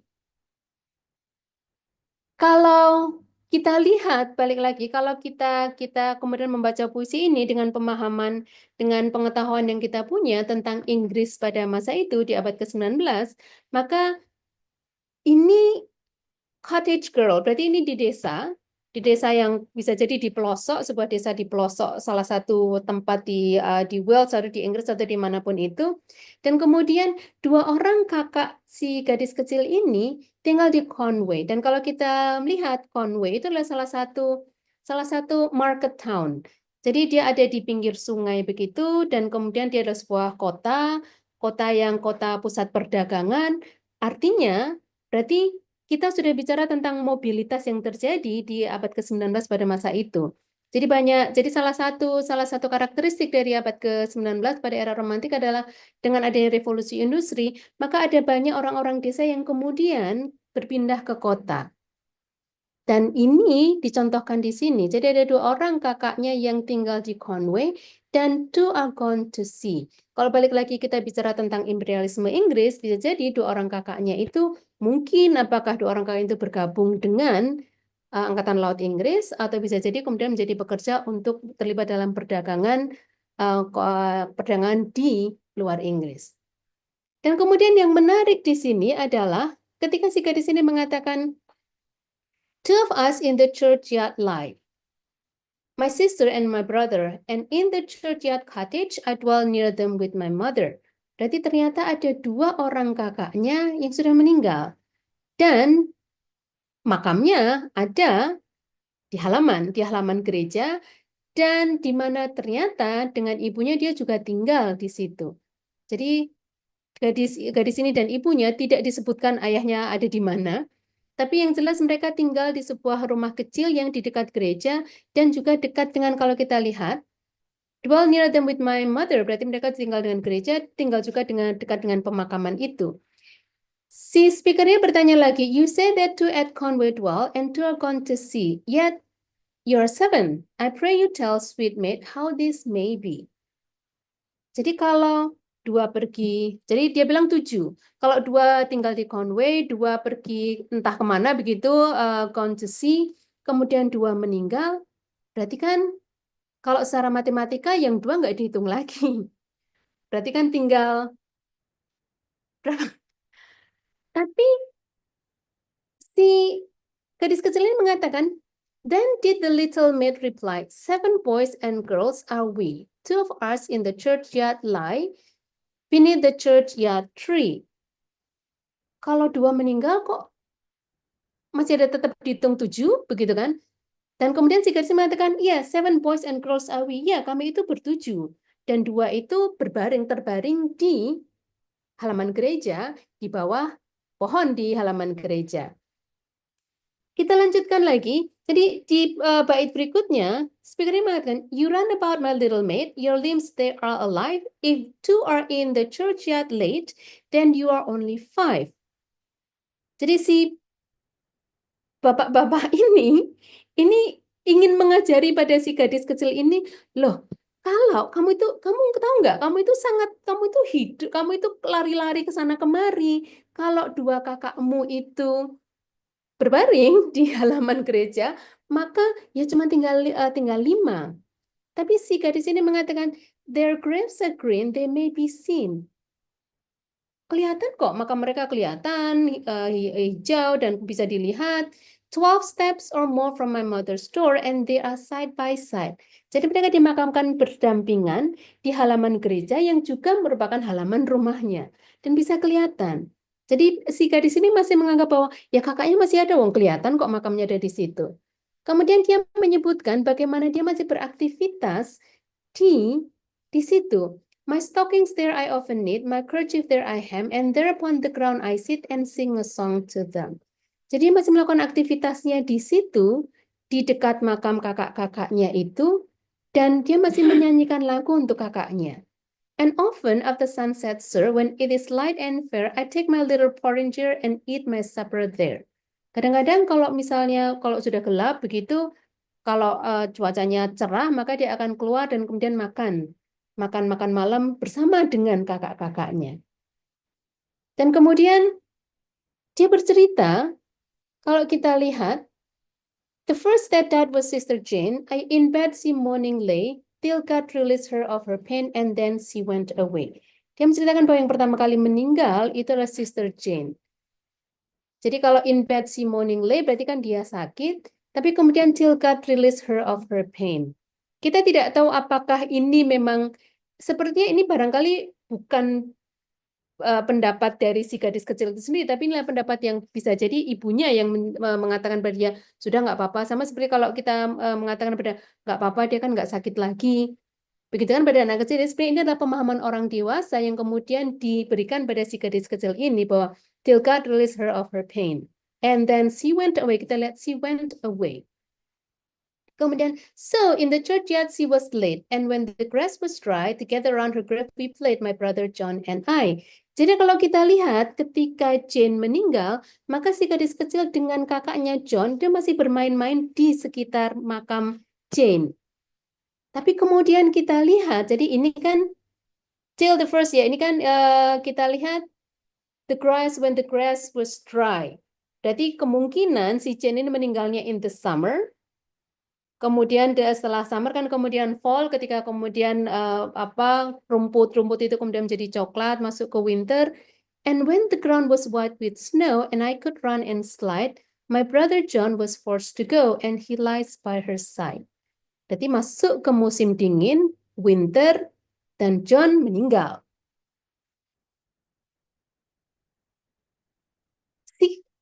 Jadi ketika si gadis ini menceritakan bagaimana dia memandang Jane dan John yang menurut dia masih tetap ada, si laki-laki ini, si bapak-bapak ini kayak masih tetap dia nggak bisa, loh tapi ya berarti kalau sudah meninggal nggak bisa 7. Jadi how many are you then, said I, if the 2 are in heaven. Jadi kalau 2 sudah ada di surga, jadi ada berapa kalian itu? Dan quick was the little maid's reply, oh master, we are 7. Tetap saja kami ber-7. But they're dead. Jadi ini kayaknya si bapak-bapak ini sudah gemes banget begitu dengan si anak kecil ini. Maksudnya ya nggak mudeng-mudeng sih, kalau 2 sudah meninggal ya berarti sudah nggak bisa dihitung. But they're dead. Those 2 are dead. Their spirits are in heaven. Jadi ini kan dikotomi antara kalau sudah antara hidup dan mati. Kalau sudah mati ya sudah nggak ada lagi di sini, nggak perlu dihitung lagi. Tapi kita lihat was throwing words away. Jadi kayaknya percuma saja ngomong ke anak kecil ini, berusaha untuk memberikan pemahaman pada anak kecil ini bahwa kalau 2 sudah meninggal ya berarti nggak usah dihitung lagi. For still, the little maid would have her will and said, nay, we are 7. Enggak, kami tetap 7.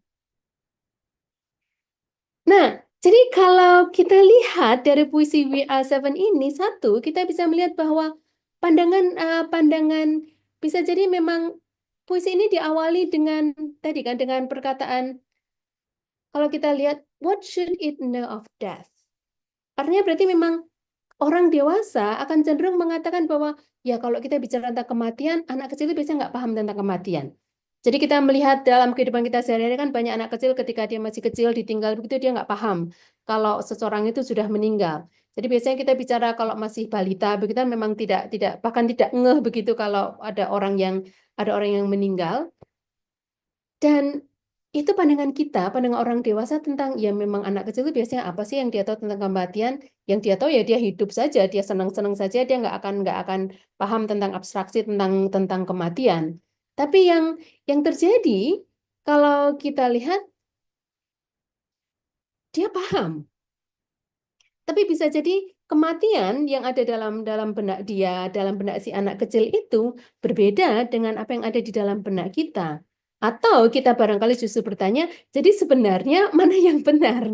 Jadi kalau kita mau kan, jadi bagaimana sih sebenarnya apakah memang anak kecil itu yang tidak tahu konsep kematian atau jangan-jangan kita orang dewasa yang salah atau yang perlu meluruskan konsep kita tentang apa sih sebenarnya kematian itu dan bagaimana relasi kita dengan orang meninggal. Tapi kalau kita, jadi itu pertanyaan pertama adalah tentang kematian itu sendiri, bagaimana persepsi kita tentang kematian.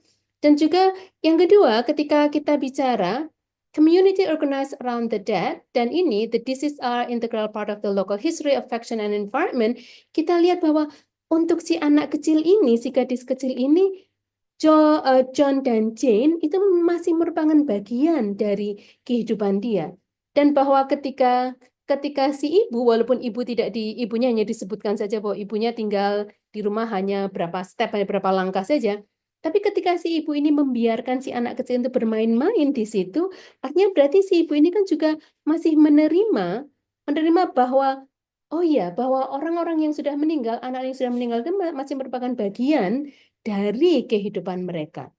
Jadi kalau kita lihat physical and psychological proximity to the dead, jadi pada WA7 ini betul-betul memang dua orang anak yang meninggal itu memang secara fisik memang masih dekat dengan kehidupan mereka karena betul-betul hanya beberapa langkah saja. Jadi kalau kita lihat di sini, ini kita lihat 12 steps or more from my mother's door. Jadinya 12 langkah saja dari pintu rumahnya. Tinggal 1, 2, 3, 4, 12 sudah sampai. Dan kemudian side by side. Dan kalau kita melihat aktivitasnya masih melakukan banyak aktivitas di situ. Dia masih menyanyikan lagu untuk mereka. Dia masih kemudian makan di sana. Aktivitas-aktivitas sehari-harinya itu tetap dilakukan di sana. Maka ini yang mewakili tentang physical and psychological proximity to the dead. Fakta bahwa dia tetap bersikeras bahwa jadi kalian berapa? Kalian berapa bersaudara? 7. Tetap. Loh kan 2 sudah meninggal. Tetap 7. Artinya ada psychological proximity. Masih ada kedekatan secara psikologi, secara psikis dengan orang-orang yang sudah meninggal. Ya, begitu. Bu Enda, silahkan. Mari kita berdiskusi. Baik. Bagi saya seperti anak kecil itu tadi Bu Eta. Saya memahami dia.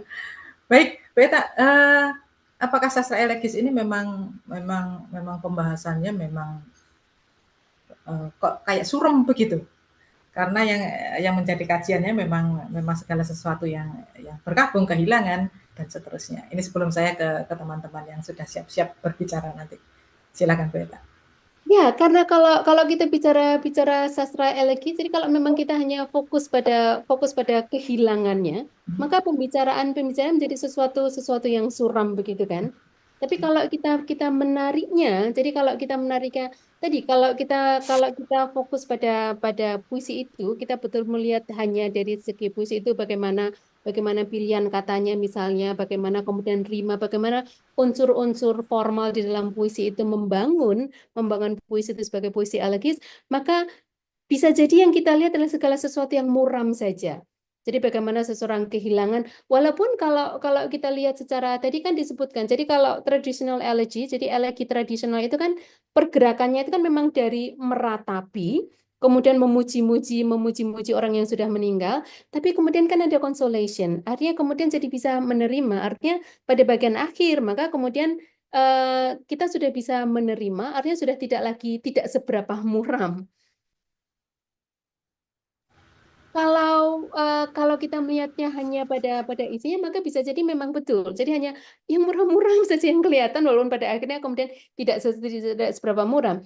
Tapi kalau ketika kita kemudian menggunakan pendekatan cultural studies, jadi pendekatan budaya begitu, maka kita akan bisa melihat bahwa ternyata puisi itu juga bisa mewakili banyak hal. Jadi misalnya kalau kita lihat pada We Are Seven tadi, jadi dari deskripsi gadis ini, maka kita bisa melihat bahwa oh berarti dia merupakan representasi dari kehidupan masyarakat desa di Inggris pada masa itu. Jadi bagaimana kalau kita lihat dari deskripsinya di sini misalnya, aktivitas yang dilakukan di sini, my stocking there I often knit, my kerchief there I hem. Kemudian I take my little porringer and eat my supper there. Artinya ini kalau kita membaca puisi sebagai sebuah kritik sosial, maka kita bisa melihat bahwa dulu di Inggris sebelum revolusi industri, masyarakat desa itu mereka self-sufficient. Jadi mereka itu swadaya dan swasembada.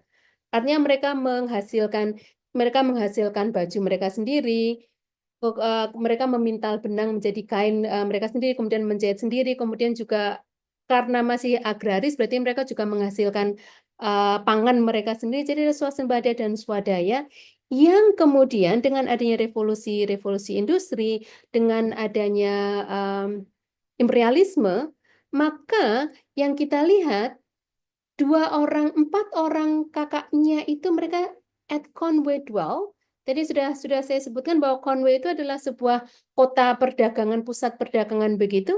Berarti asumsinya kakaknya ini tidak lagi bisa mendapatkan penghidupan di desa, maka mereka perlu kemudian pergi ke kota besar. Atau bahkan pergi gone to sea. Jadi kalau kita melihat puisi elegis, melihatnya secara budaya, maka kita bisa melihat bahwa oh ini bisa merupakan sebuah kritik sosial.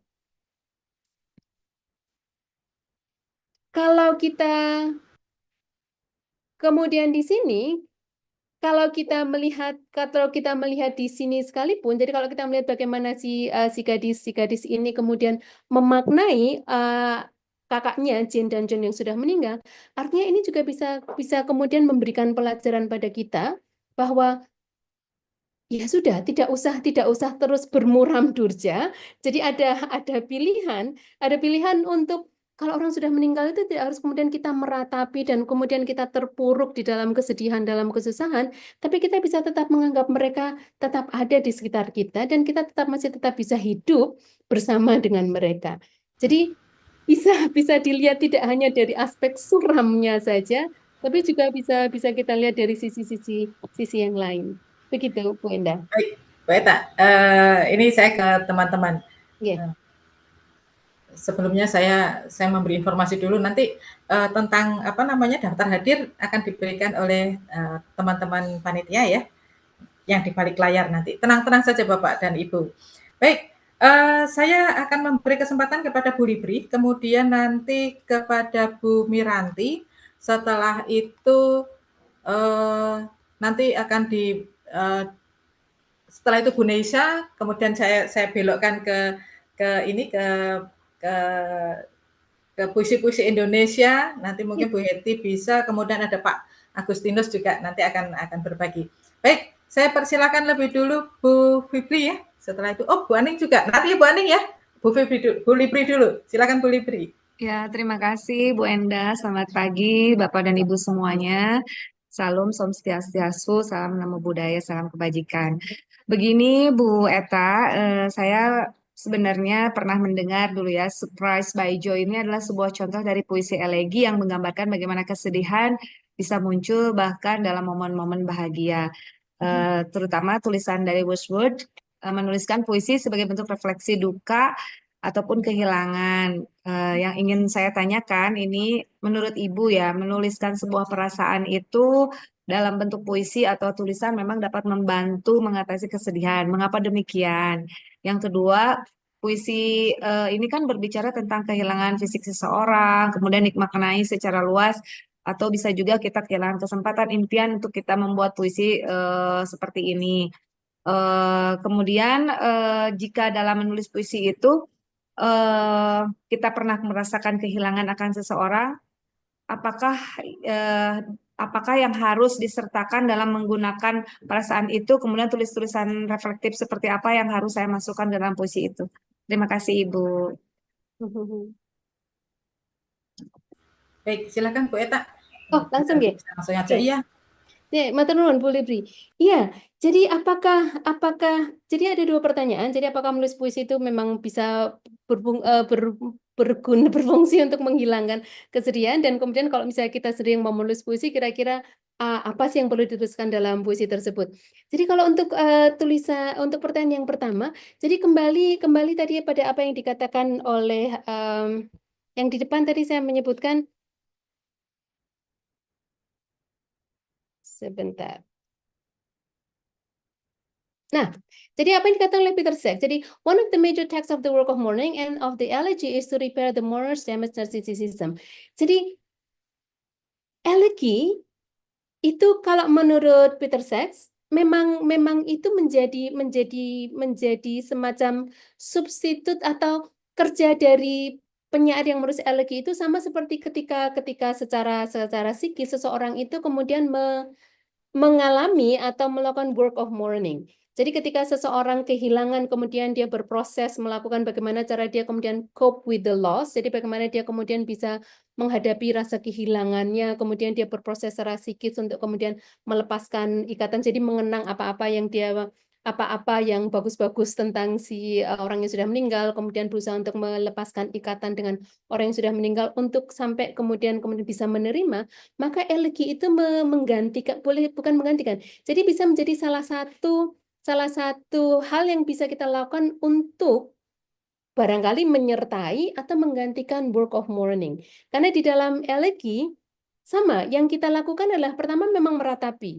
Dan itu kan hal yang pertama, sama seperti work of mourning, ketika kita kehilangan seseorang, maka hal pertama yang kita lakukan adalah kita meratapi kehilangan kita. Dan di dalam elegy, kalau kita bicara elegy juga, yang pertama muncul dalam elegy, walaupun kita tadi bicara Surprise by Joy as reverse elegy, tapi kan memang pertama memang meratapi. Jadi kalau misalnya kita baca puisi Shelley yang saya sebutkan Adonis, itu juga pasti he's no more, itu dulu. Jadi kehilangannya itu yang akan dimunculkan dulu, berarti kan kesedihannya dulu. Kemudian akan tahapan yang berikutnya adalah kemudian praising the dead. Jadi kemudian memuji-muji, mengingat-ingat apa hal yang baik-baik tentang si orang yang sudah meninggal tersebut. Dan itu sama di The Work of Mourning juga begitu. Jadi pertama memang menyadari bahwa orang itu secara faktual memang tidak ada. Sudah tidak ada, maka kemudian kita akan mengingat-ingat. Jadi semua memori itu kalau dalam Work of Mourning-nya Freud itu, semua memori itu akan diambil supaya pasti akan menyakitkan dan kemudian akan dilepaskan ikatannya. Pada elegy juga sama. Jadi kemudian akan memuji-muji orang tersebut untuk kemudian sebenarnya pada bagian akhirnya sampai pada penerimaan bahwa oh ya memang orang itu sudah meninggal, ya sudah. Seperti itu. Jadi memang puisi elegy itu memang membantu. Jadi kalau menurut Peter Sachs memang membantu kita untuk apa ya, dealing with the loss, coping with loss. Oke, Bu, berarti Bu Eta, puisi elegy ini bisa membantu psikolog seseorang juga ya dalam mengobati rasa kehilangan. Karena kan kalau kita kehilangan seseorang, berarti kita memiliki 3 tahapan. Mungkin yang saya dapat simpulkan dalam membuat puisi, yang pertama kita meratapi dulu, kemudian saya memuji, yang kemudian yang ketiga adalah ikhlas, seperti itu mungkin ya. Iya, Oke. iya betul. Jadi itu menjawab sekaligus menjawab pertanyaan yang kedua. Walaupun Ya.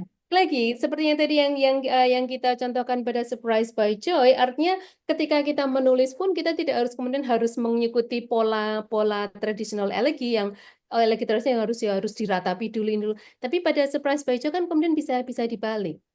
Artinya ketika kita melihat puisi elegy sebagai sebuah proses kreatif, maka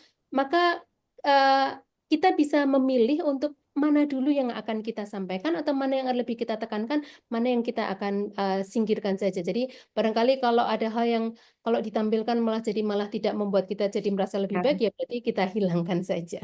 Kayak kadang-kadang bisa malah tambah sedih gitu ya. Betul, betul. Ya, terima kasih Bu Eta. Iya, Kembalikan kepada Mbak Endah. Baik, terima kasih Bu Livri. Teman-teman, karena banyak ya yang menulis-menulis, nanti saya kumpulkan. Kita masih punya 1 kali pertemuan loh.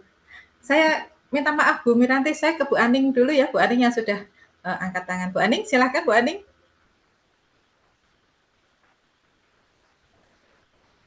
Terima kasih Bu Endah. Ya, Bu Ita, selamat siang. Ini saya tadi menyimak sambil masak. Jadi mohon maaf karena ini ada 2 poin yang mungkin kalau salah nanti sedang dibenarkan. Puisi atau sastra elegi itu kata kuncinya ada nostalgia dan melankolia, begitu ya. Ya, terus kalau dihubungkan dengan puisi-puisinya para sufi yang ahli tasawuf begitu, itu adalah puisi-puisi ratapan kerinduan kepada yang bako, yang maha abadi begitu, yang ya, Tuhan begitu. Nah, ini isinya itu ratapan ya. Bagaimana dia kesedihan dia, penderitaan dia ingin menyatu kepada yang maha abadi begitu. Apakah itu masuk ke puisi elegi? Itu yang pertama. Yang kedua, nah saya itu sebelum ada pencerahan dengan Bu Eta itu tadi itu kan memandang puisi elegi itu sebagai minus gitu ya. Puisi kok nulis kok puisi elegi, puisi itu yang heroik, yang puisi perlawanan seperti itu kan gitu ya.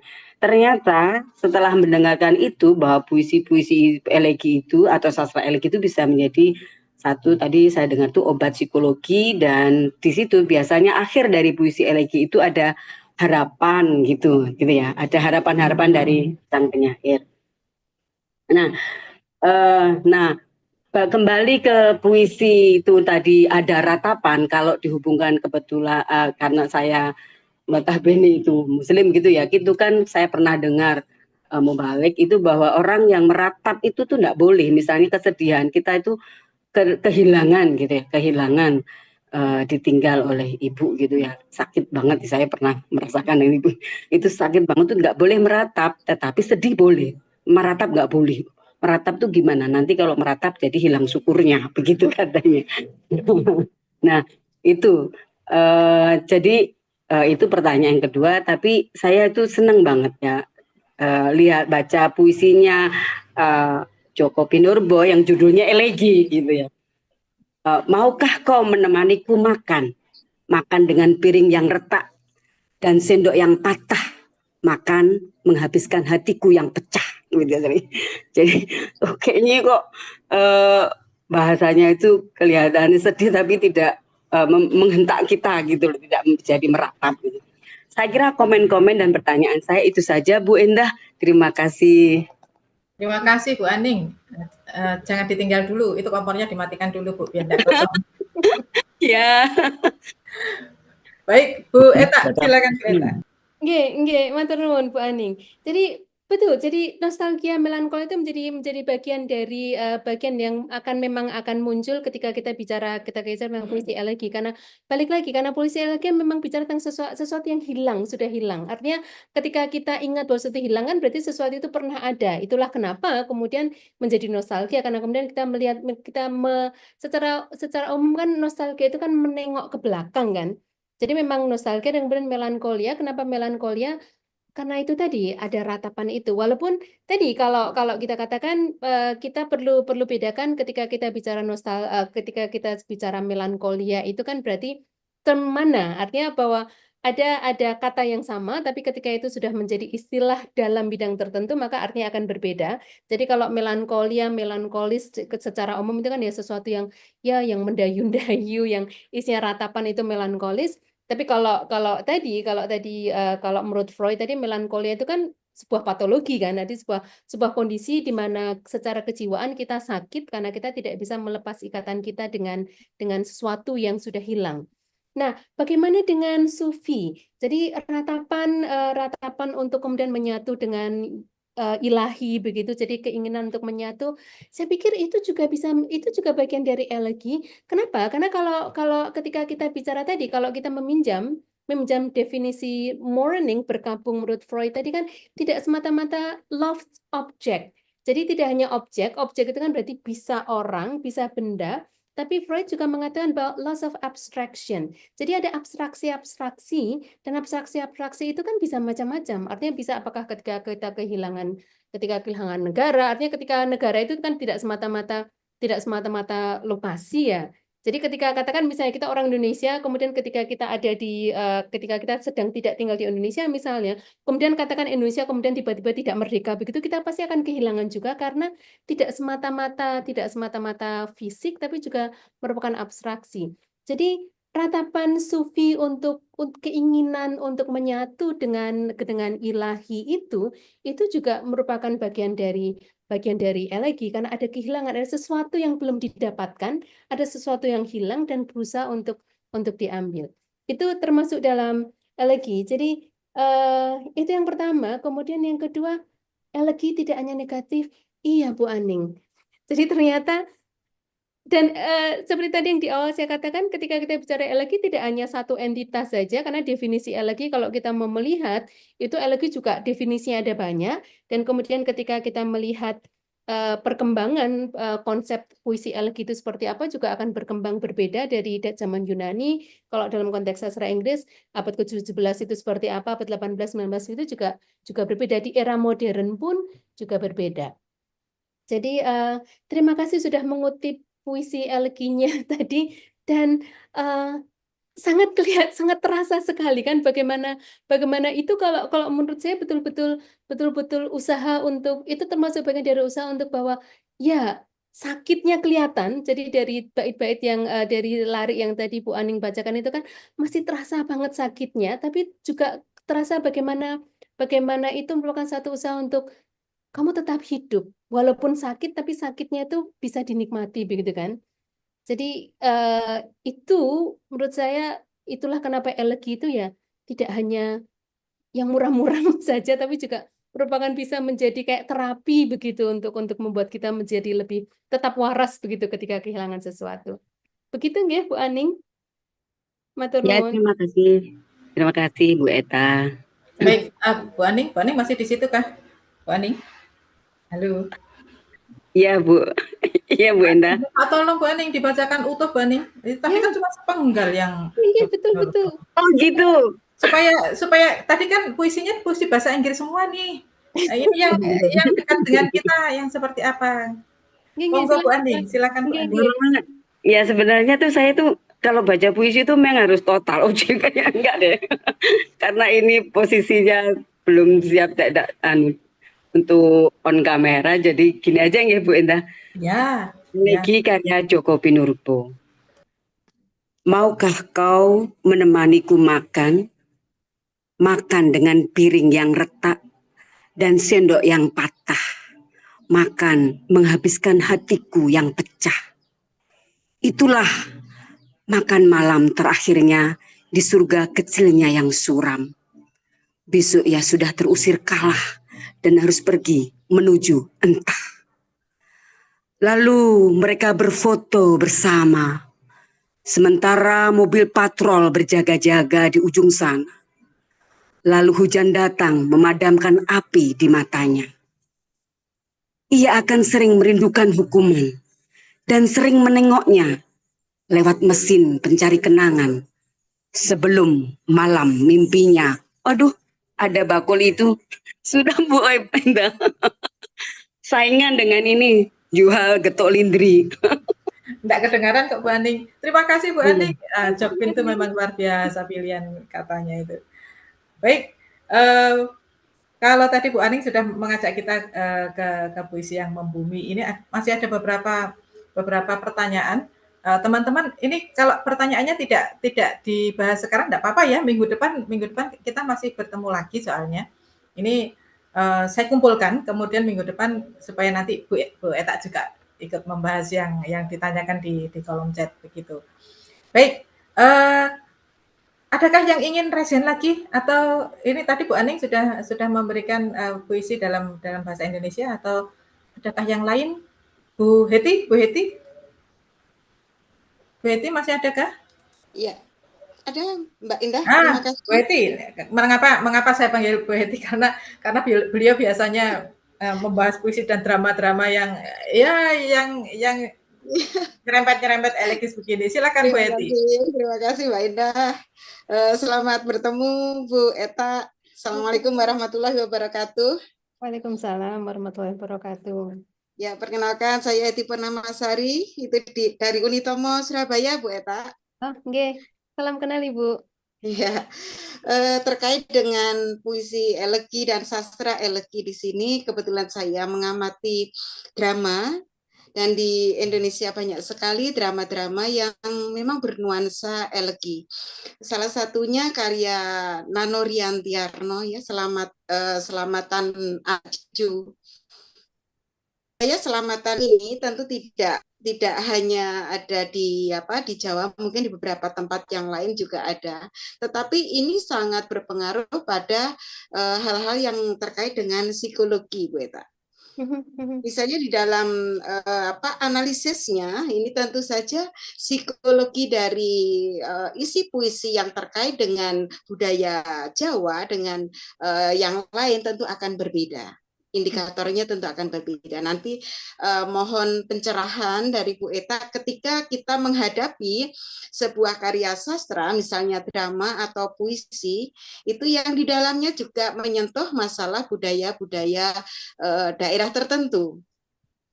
Apakah mungkin nanti dalam menyikapinya itu akan berbeda dengan puisi atau sastra dari luar yang sudah Bu Eta sampaikan tadi? Mungkin itu saja Bu Eta, terima kasih dan salam hormat untuk Prof. Novi. Assalamualaikum. Waalaikumsalam. Terima kasih Bu Eti. Bu Eta, silakan nanti ini pembahasan tentang tradisi-tradisi juga kan ada ratapan-ratapan seperti itu bisa dibahas juga. Tetapi mungkin tidak sekarang ya. Saya sudah jawil Pak Alexander Bala dari Uniflor ini, beliau memiliki data-data tentang itu. Silakan untuk Bu Heti dulu. Setelah itu nanti ke Pak Dharma. Nggih. Matur nuwun Bu Heti. Jadi elegi itu kalau kita bicara dari segi kontennya begitu, jadi memang elegi itu tidak segala sesuatu yang elegis itu tidak semata-mata muncul dalam puisi nggih Bu Heti. Tadi Bu Heti sudah menyebutkan bahwa ternyata di dalam drama, kemudian dalam prosa. Minggu depan saya akan bicara tentang elegis di dalam prosa. Nanti kita akan lihat bahwa kalau sekilas mungkin kita tidak melihatnya sebagai sebuah prosa elegis begitu. Tapi sebenarnya kalau kita lihat di dalamnya, maka kita akan melihat ada banyak juga unsur elegis di situ. Dan bagaimana pengaruh, apakah ketika kita membaca sebuah karya sastra dan kemudian melihat aspek elegisnya, bagaimana dengan unsur budaya?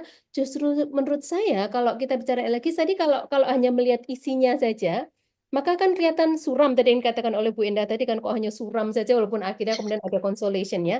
Tapi kalau kemudian kita lihat dari aspek budayanya, maka kita akan melihat akan lebih kaya pembacaan kita, karena pemahaman kita akan budaya akan membuat kita bisa jadi membaca yang ditampilkan oleh pengarang di dalam apakah prosa, puisi atau drama tersebut sebenarnya ada muatan, apakah bisa jadi muatan mungkin ada pelajaran yang bisa kita dapat, atau barangkali justru membuat kita jadi bisa melihat bahwa ketika sedih itu sebenarnya ada hal yang sebenarnya bisa kita dapatkan dari kesedihan tersebut. Tidak semata-mata kemudian kita terpuruk, tapi ada yang bisa membuat kita bangkit. Dan elemen budaya, pemahaman kita terhadap elemen budaya di dalam konteks budaya di dalam karya tersebut menjadi sangat penting kalau menurut saya. Contoh sederhana, kalau kita bicara tentang orang berkabung, jadi tadi kalau dalam budaya kita secara umum orang Indonesia kan kalau berkabung pakai baju warna hitam begitu kan. Tapi kalau di dalam budaya Tionghoa kan justru malah putih. Nah, kalau misalnya kemudian saya takziah begitu ke orang Jawa dan saya pakai putih-putih begitu, pasti saya akan dilihat sebagai orang yang aneh loh. Ini kok tidak menghormati kami begitu. Nah, artinya justru pemahaman kita terhadap konteks budaya itu menjadi sangat penting ketika kita membaca elemen-elemen elegis di dalam karya sastra. Begitu menurut saya Bu Heti. Terima kasih Bu Eta. Yes, atur nuwun Bu Heti. Baik, terima kasih Bu Heti, terima kasih Bu Eta. Saya ke Pak Dharma. Pak Dharma masih ada kah? Masih. Silakan Pak Dharma. Terima kasih atas waktunya. saya mau menanyakan elegi jika ditarik ke diskurs. Bagaimana jika elegi diasumsikan sebagai wacana, sebagaimana mourning and melancholy itu sebagai diskurs di dalam sastra Amerika kontemporer.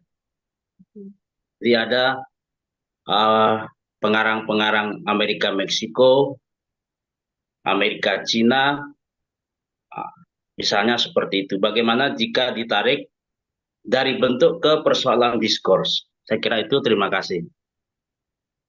Baik, terima kasih Pak Dharma, silahkan. Terima kasih Pak Dharma. Ya, kalau kita bicara wacana, artinya berarti memang segala sesuatu itu kan bisa kita lihat sebagai sebuah wacana, begitu nggih. Jadi kalau kita bicara sebagai wacana, artinya kan berarti kita akan melihat ada banyak perspektif yang berbeda. Artinya ketika kita membaca sebuah karya elegi di dalam puisi Inggris misalnya, atau karya sastra Inggris, kemudian kita tarik ke kalau bagaimana dengan elegi kalau dalam konteks Amerika, tentu saja akan berbeda. Jadi ini masih ada kaitannya dengan pertanyaan dari Bu Heti tadi, atau bahkan pertanyaan yang sebelumnya dari Bu Libri dan Bu Aning, bahwa bagaimana sih sebenarnya bahwa elegi itu satu, elegi itu tidak hanya satu entitas begitu. Artinya ketika kita bicara elegi sebenarnya sama ketika kita bicara konsep apapun dalam ilmu sastra, bahwa tidak ada definisi tunggal, kemudian tidak ada sebuah rujukan yang tunggal ketika kita bicara apapun sebenarnya.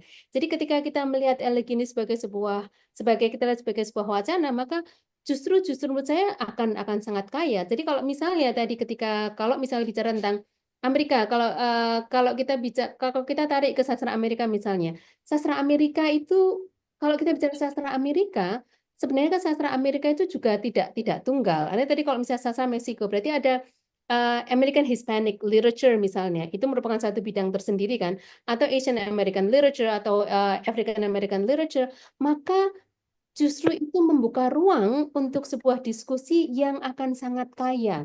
Karena kita kemudian bisa memasukkan banyak hal ketika membahas elegi. Jadi terkait dengan tadi pertanyaan Bu Eti, jadi kebudayaan tertentu pasti akan memandang konsep berkabung, berduka itu pasti akan secara berbeda. Baik dari ritualnya yang mewujud dalam hal-hal fisik seperti pakaian, atau misalnya kalau atau ritual yang terkait ketika misalnya tadi yang saya sebutkan, kalau di Jawa itu biasanya ada peringatan 1 hari, 3 hari, 7 hari, atau kalau kita bicara Toraja berarti, atau kita bicara Ngaben itu kan berarti menunggu berapa bulan sampai betul-betul bisa diadakan. Itu bagian dari ritual yang terkait dengan bagaimana cara kita untuk menerima kehilangan, kaitannya dengan kehilangan orang yang sudah meninggal. Artinya berarti kalau kita tarik ke konteks yang lain, maka akan menjadi sebuah wacana yang akan sangat kaya yang bisa untuk dikaji lebih lanjut. Begitu Pak Dharma. Atau barangkali Pak Dharma ingin menyampaikan, kalau menurut pendapat Pak Dharma sendiri bagaimana? Begini, moderator boleh masuk? Boleh, silakan Pak Dharma. Artinya begini, apakah sebagai diskurs itu akan muncul kalau di dalam kasus sastra Amerika kontemporer, itu ada pengarang-pengarang yang memang dibentuk oleh diskurs mourning and melancholy. Nah, apakah di Inggris itu terjadi misalnya pada tahun 1900-an, 1970-an, atau seperti apa jika dia ditarik ke praksis sosial elegi itu misalnya. Saya kira itu. Ya, jadi begini Pak Dharma, semoga saya tidak salah menjawab. Jadi kalau misal ketika kita bicara Freud, Mourning and Melancholia itu ditulis oleh Freud di awal abad ke-19, jadi tahun 1917 kalau tidak salah. Artinya ketika kita bicara teori, bahkan teori itu kan juga muncul dari lingkungan yang ada di sekitar saat itu. Jadi ketika Freud menulis, tulisan-tulisan Freud pada masa itu dipengaruhi oleh perang yang terjadi. Jadi perang Dunia Pertama, tentang bagaimana dia melihat banyak orang yang kemudian orang meninggal, lebih banyak orang meninggal karena perang dan hal-hal itu. Dan itu yang kemudian memunculkan teori dia tentang mourning and melancholia.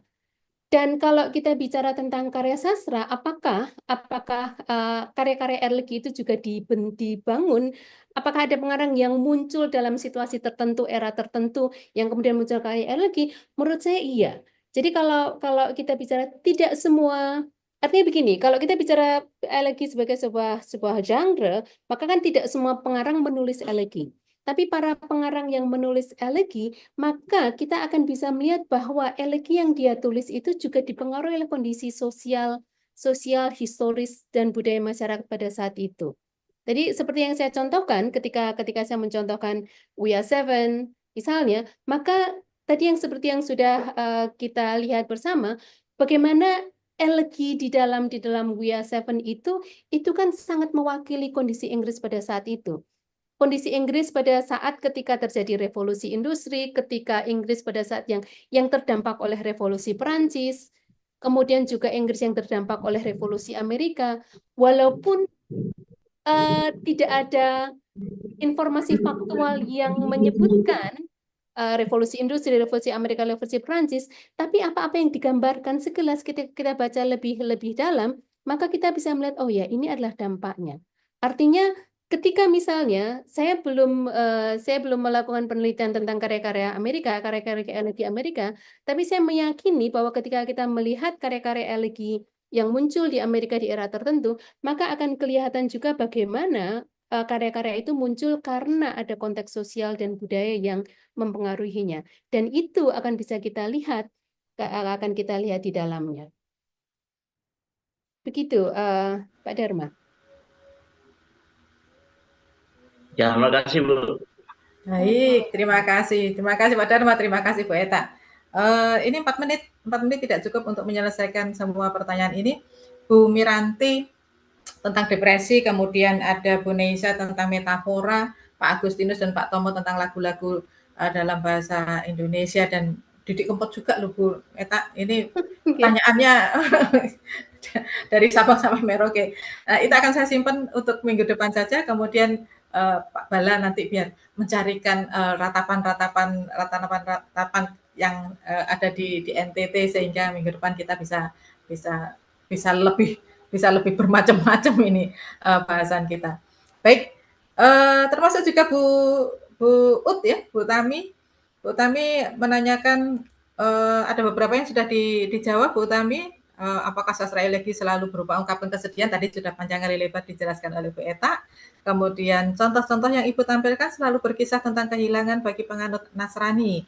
Bagaimana jika yang meninggal Muslim? Adakah puisi elegi semacam ini? Ya, Bu Ut, karena Bu Eta memang fokusnya ada di seberang sana, di Inggris sana. Jadi yang diambil juga puisi-puisi. Mungkin kebetulan ya karena lingkungan di sana begitu. Nah, ini bagi Bu Ut juga, mari kita mencari seperti puisi elegi, adakah yang jika yang meninggal yang Muslim. Nah, nanti minggu depan ya Bu Ut, minta tolong dicarikan, nanti kita akan bahas bersama-sama begitu ya. Baik, hanya 3 menit, 2 menit, ini sudah hampir habis. Baik, ini belum lagi foto bersama. Nah, saya ingat Bu, foto, saya selalu lupa itu. Kita akhiri sampai di sini dulu Bu Eta, karena minggu depan kita masih ada lagi, pasti akan lebih seru lagi karena tabungan pertanyaan sudah ada, kemudian teman-teman sudah punya bekal, oh sastra elegi seperti ini. Nah, kemudian minggu depan nanti kita akan bahas lebih dalam lagi. Baik. Bu Indah.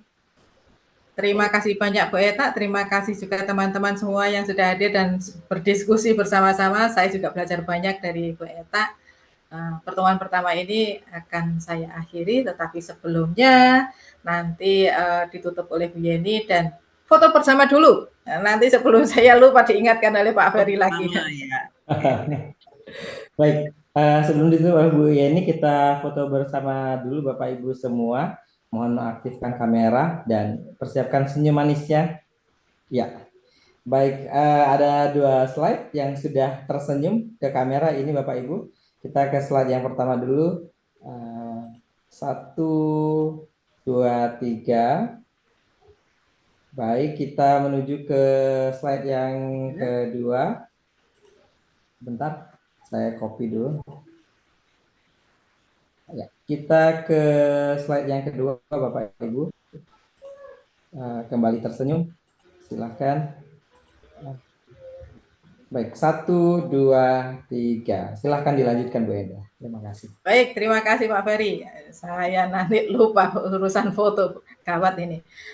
Sebelum diakhiri, silakan Bu Yeni. Baik, terima kasih Bu Endah. Dan kita ternyata ini 2 jam tidak terasa ya. Waktunya cepat sekali ya. Kita tadi banyak belajar berkaitan dengan bagaimana mengolah kesedihan gitu ya, bagaimana mengolah kepedihan mungkin. Cuman kadang-kadang kayaknya kalau kita lagi sedih sulit juga untuk menulis ya. Gitu. Baik, terima kasih sekali kami atas nama HISKI Pusat mengucapkan terima kasih kepada Bu Eta, Bu Enda, dan juga Bapak Ibu semua yang hadir di kegiatan sekolah sastra ini hari ini. Dan jangan lupa minggu depan kita ketemu lagi dengan pembahasan tentang sastra eligis lagi, tetapi yang lebih panjang ya, karena roman ataupun novel atau drama mungkin begitu ya. Baik, jangan lupa minggu depan di jam yang sama kami atas nama HISKI tetap mengundang Bapak Ibu semua untuk bergabung dengan kita, kegiatan kita. Dan mohon maaf, kami juga mengucapkan mohon maaf apabila ada hal-hal yang kurang. Terima kasih, saya kembalikan ke Mbak Enda.